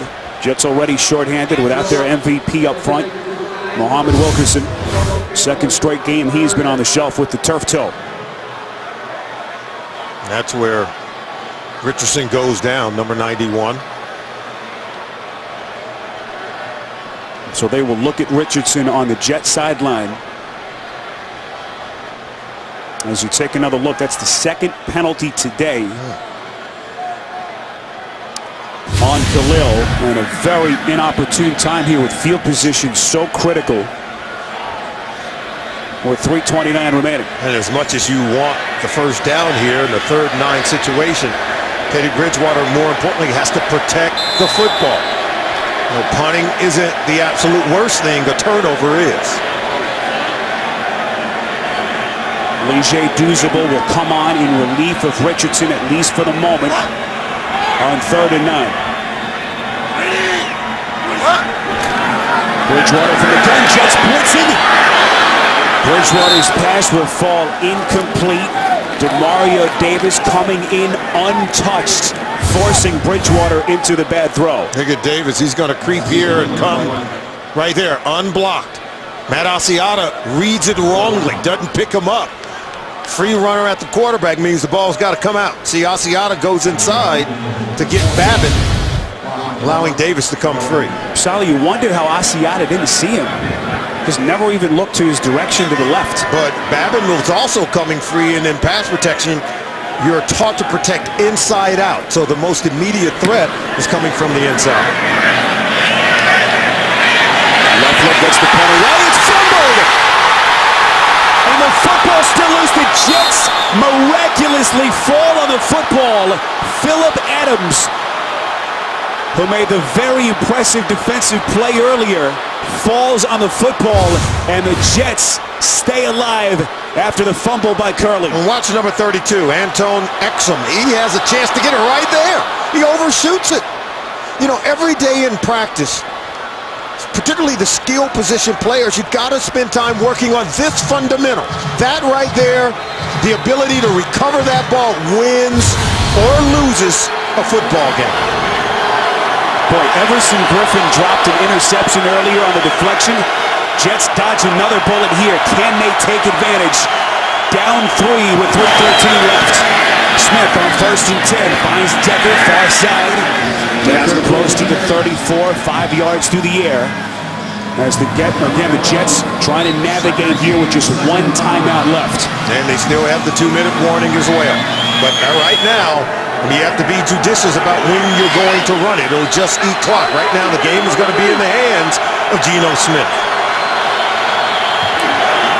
2nd and 5. Draw play to Johnson. Gets close to the 40. Appears to be right at the 1st down marker. Gerald Hodges, who had the early pick 6 on the tackle, he appears to be just short. Clock continues to run. Jets will try to get one more play off here, at least one more before the 2-minute warning. With those precious seconds ticking away. 3rd and 1. Johnson needed to get to the 39. And now the officials signal 1st down Jets. And that will take us to the 2-minute warning. Jets down 3, looking for a road win in frigid Minneapolis. You're watching the NFL on CBS. You see the target line for Nick Folk, playing today with that hip flexor injury. 4 for 4 on kicks today. 1st and 10 from just outside the 40.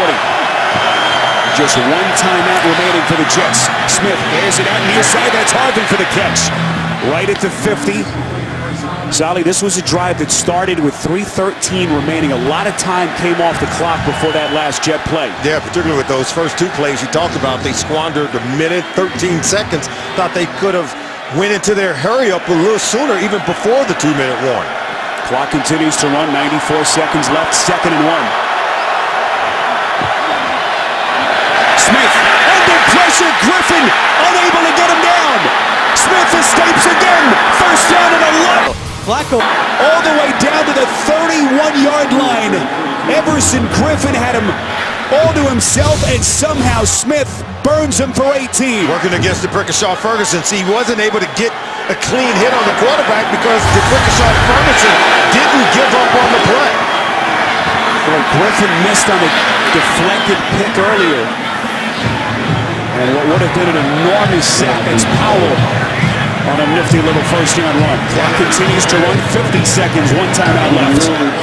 That play wasn't as easy for Griffin to make with Brickashaw Ferguson still draped on him. Right now, if you're Geno, you've got to start making some completions. Well within the range of Folk. This is 2nd and 4. Geno's going to take a shot at the end zone. Incomplete. Intended for T.J. Graham. Geno upset with himself, or perhaps with Graham. It'll be 3rd and 4. You can see he's vocal with Graham. Graham's got to stay outside. He's stopped on the play, Spiro, and tried to work back underneath. Had he continued to escape outside, see, watch him stop and try to get underneath coverage right there. See, had he stayed outside, continued vertically, could have had himself a touchdown, and that's what Gino is talking about. Gino right now has a good feel for what he wants to do with the football. Same type of throw earlier on the touchdown pass to Harvard. 3rd and 4. Smith throwing inside the 10, incomplete. Intended for Curley. So 28 seconds left. It was Xavier Rhodes on the coverage. And now Nick Folk on for a potential game-tying field goal. Watch the vision. He's going to go to Curley. He's going to try to work back to the center of the field as he rolls out. Watch Curley right there. Had him for a second, but look at the recovery by Rhodes to knock the ball down. Folk, who has had some big kicks for the Jets, 7 career game winners. This one to tie from 44. He's 4 for 4 today. Spot hold is down, and Folk ties it with 23 seconds left. And keep in mind, Falk was a question mark all week with that hip injury. 5 for 5, ties his career high in makes.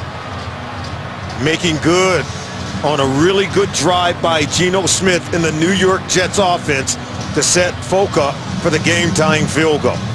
Can't say enough about what we've seen from Rex Ryan and Marty Morningwig's offense. They've been battled all week long as the coach, the coordinator, the entire organization, and for them to come here against a really good defense, a top 10 defense, are the Minnesota Vikings. But that drive was very impressive by Geno Smith and company. And there is Anton Exum, who appeared to have a recovered fumble, unable to fall on the football. The Jets capitalize as Geno Smith marches him down the field in just under 3 minutes to tie it at 24. All on Teddy Bridgewater with 23 seconds to go. And he and his offense making plays, and do they have enough time? 23 seconds remaining. Vikings with 2 timeouts in their back pocket. See where Falk kicks it here. Straight down the center of the field. Vikings have played off a couple of bounces. This is Patterson. Stutter step, crosses the 15, past the 20, and brought down at the 21-yard line as 7 precious ticks come off the clock.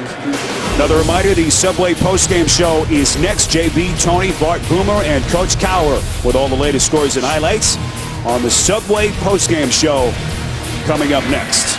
Real quick, Spiro. You know, Johnson's been really good on the double moves at getting deep in one-on-one coverage against these New York Jets corner.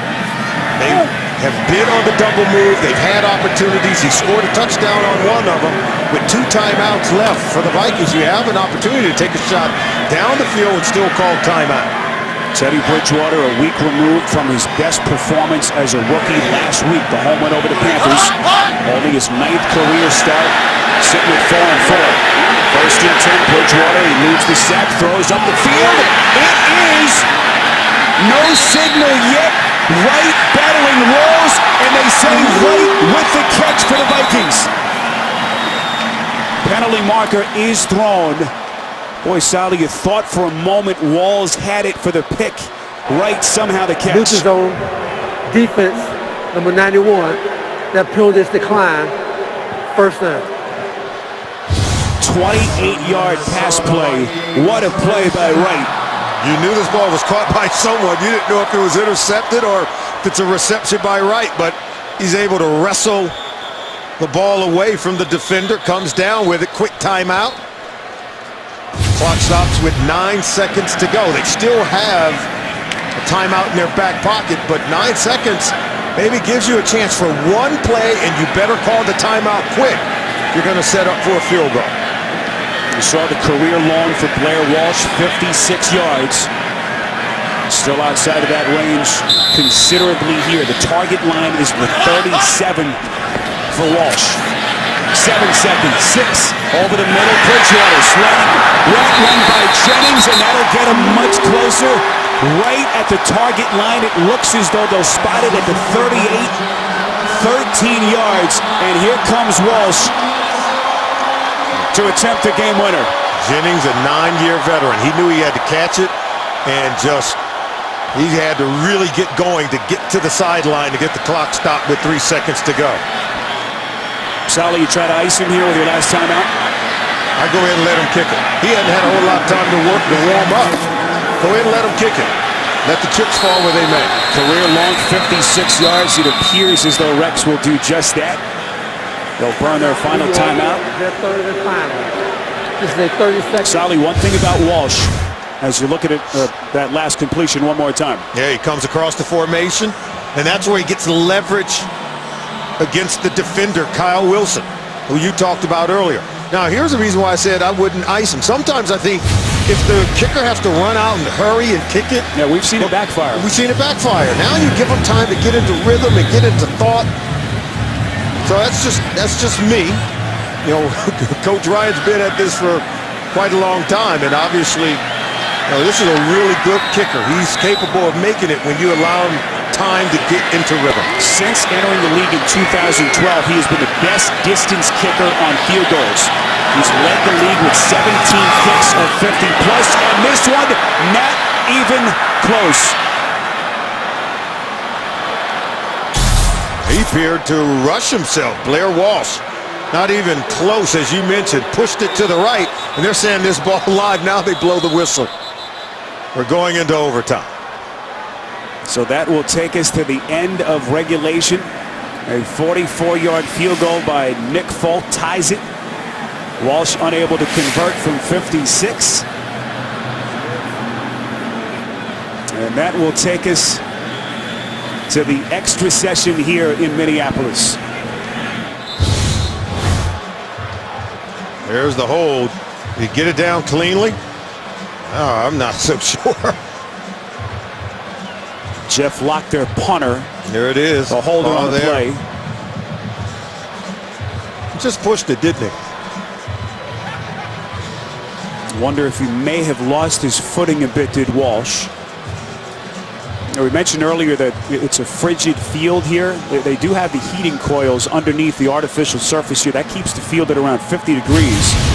And so Mike Zimmer looks on. So the 15 minutes will be put on the clock here for the overtime rules. A touchdown or a safety on the first possession wins the game. All right, Captain, let me explain the overtime rules. We will play one 15-minute overtime period. Each team will have an opportunity to possess the ball unless the team that receives the opening kickoff scores a touchdown or the team that is initially on defense scores a safety. All replay challenges will come from the replay booth. Fourth quarter timing rules will be in effect. Each team will get 2 timeouts. If at the end of the 15-minute period the score is still tied, it will be declared a tie. Okay? New York, you still get to call the coin toss this evening. Red H is heads. The NFL logo is tails. Tails. The Jets have chosen tails. And it's tails. They want the ball. Okay. New York has won the overtime toss and will receive. Let's have a great overtime period. All right, so that sets the stage. Jets will have it when we come back. Start overtime. You're watching the NFL on CBS. A little late snow here just for added effect as we head to overtime. Temperatures in the low 30s. It feels like 23 when you factor in the wind chill. All tied at 24. Jets will have possession to start overtime. The Vikings are guaranteed a possession unless the Jets score a touchdown or the Vikings get a safety, which would end the game in their favor. C.J. Graham takes a knee. Geno will come onto the field from the 20. 1 week after returning to a starting role last week in the 3-point loss to Miami. Nice little satisfaction result this would be if he can pull it out on the road. Yeah, and on the Jets' last offensive possession, Geno Smith led his team down the field to get the game-tying field goal. He's played very well today. Besides the very first pass attempt of the game, which was intercepted in return for a touchdown. Chris Johnson Cuts back, gets to the 25-yard line. Well, we have seen almost every type of play in this game. Sally mentioned some of the fireworks. As you see Chris Johnson's numbers, we've had a pick six, we've had a safety by Sheldon Richardson, a couple long touchdown passes by both quarterbacks. And if you're Marty Morningwig in this situation, you go back to the ground game. Allow it to get the offense in rhythm. 2nd and 5. This is Johnson. Sally, interesting, they've gone away from Ivory, at least for the moment. Ivory's has been their best runner today, 73 yards on the ground. Although Johnson now starting to put a nice little game together at over 50 yards running. Yeah, this offensive line starting to get movement in the run game, as they pretty much have for Marty Morningwig, the offense coordinator, all day long. They've been very effective creating this 3rd and 3 opportunity. You can see they've been very good all day on 3rd down. 7 of 15, simply because they've been good at running the ball on 1st and 2nd down.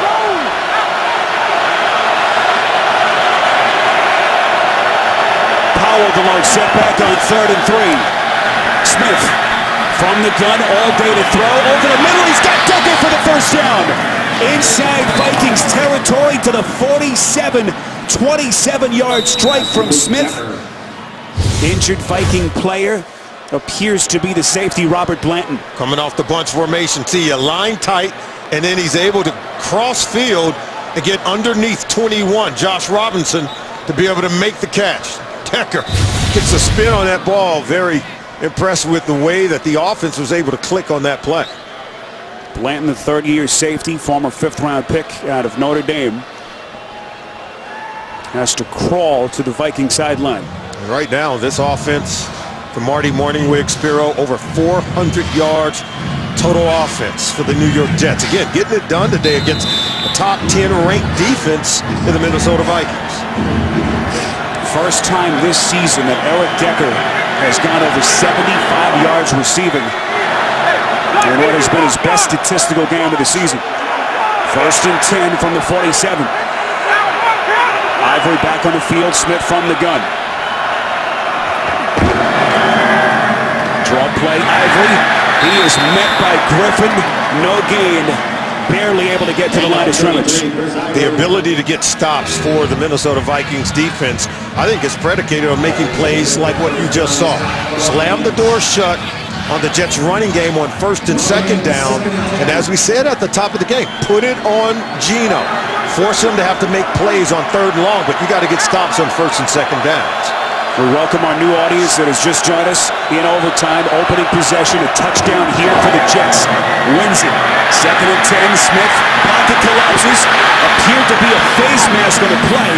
Smith is going to run it out of bounds just outside the 40. As that clock stops with 12:38 left. Linval Joseph applying the pressure. It has been a wild game right from the start.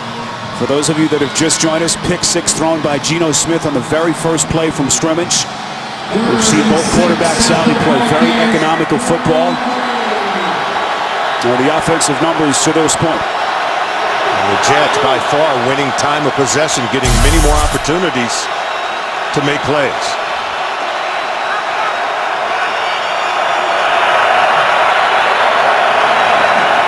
Third and 6.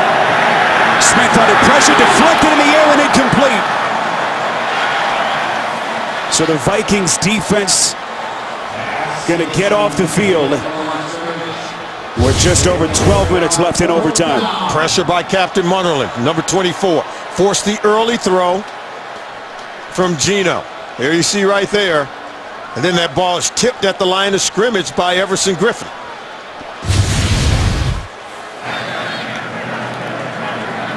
Griffin has been so impactful for the Vikings defense all season. Missed a deflected potential interception earlier in the 4th, as this one is down inside the 10 after a 40-yard punt. We mentioned the fireworks that started. Sally on the very first play. Hodges the pick 6. Hodges gets the Vikings on the board, but then Sheldon Richardson gets his team going with the sack and the safety. And then how about Percy Harvin returning to the team here that he played for 4 years, making plays. Fumble recovery by Felton. Gets another touchdown for the Vikings.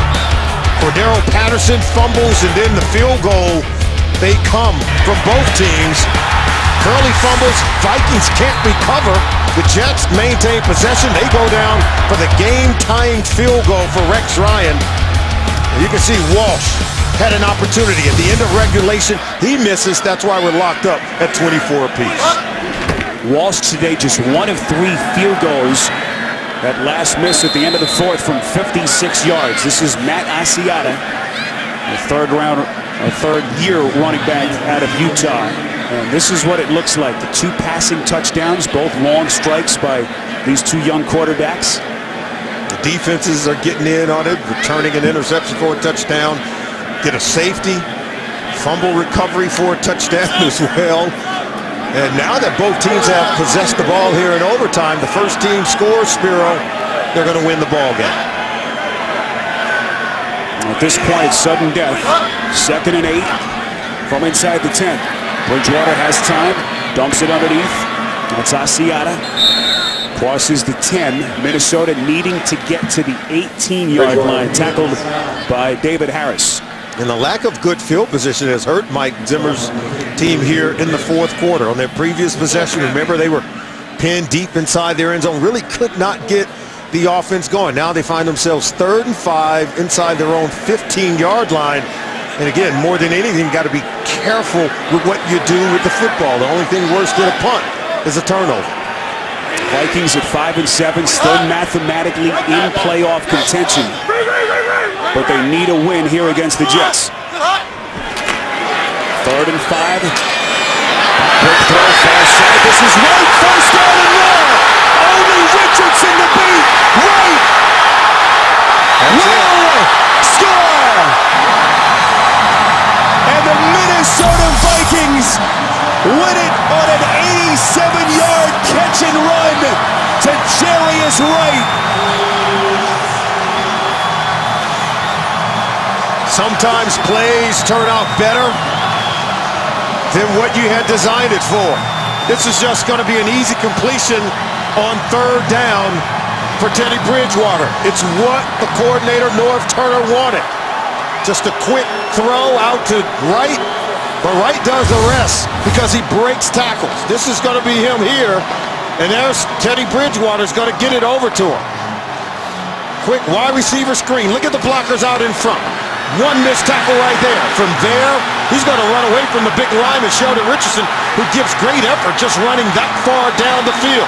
It's a walk-off homer for Jarius Wright. Biggest moment in the 3-year career of Wright, former 4th-round pick out of Arkansas.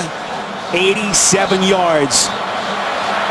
And it was Jarrett, 37, who missed the tackle. He was the one who had the opportunity to get Wright on the ground. Once he missed, Wright turned on the Jets and outran the defense for a touchdown. Vikings dimming playoff hopes, staying alive. And for the Jets, a season of frustration continues as they fall to 2-11. How about Wright? With that catch and run, he goes over 100 yards receiving on the day. Charles Johnson also over 100 yards receiving. They've made plays for their young quarterback, Teddy Bridgewater, and what a duel between he and Geno Smith here in Minneapolis. Subway postgame show is next. For Solomon Wilcots, our entire CBS crew, Spiro Dita saying so long from Minneapolis. You've been watching the NFL on CBS. We'll send you to James Brown in New York after this.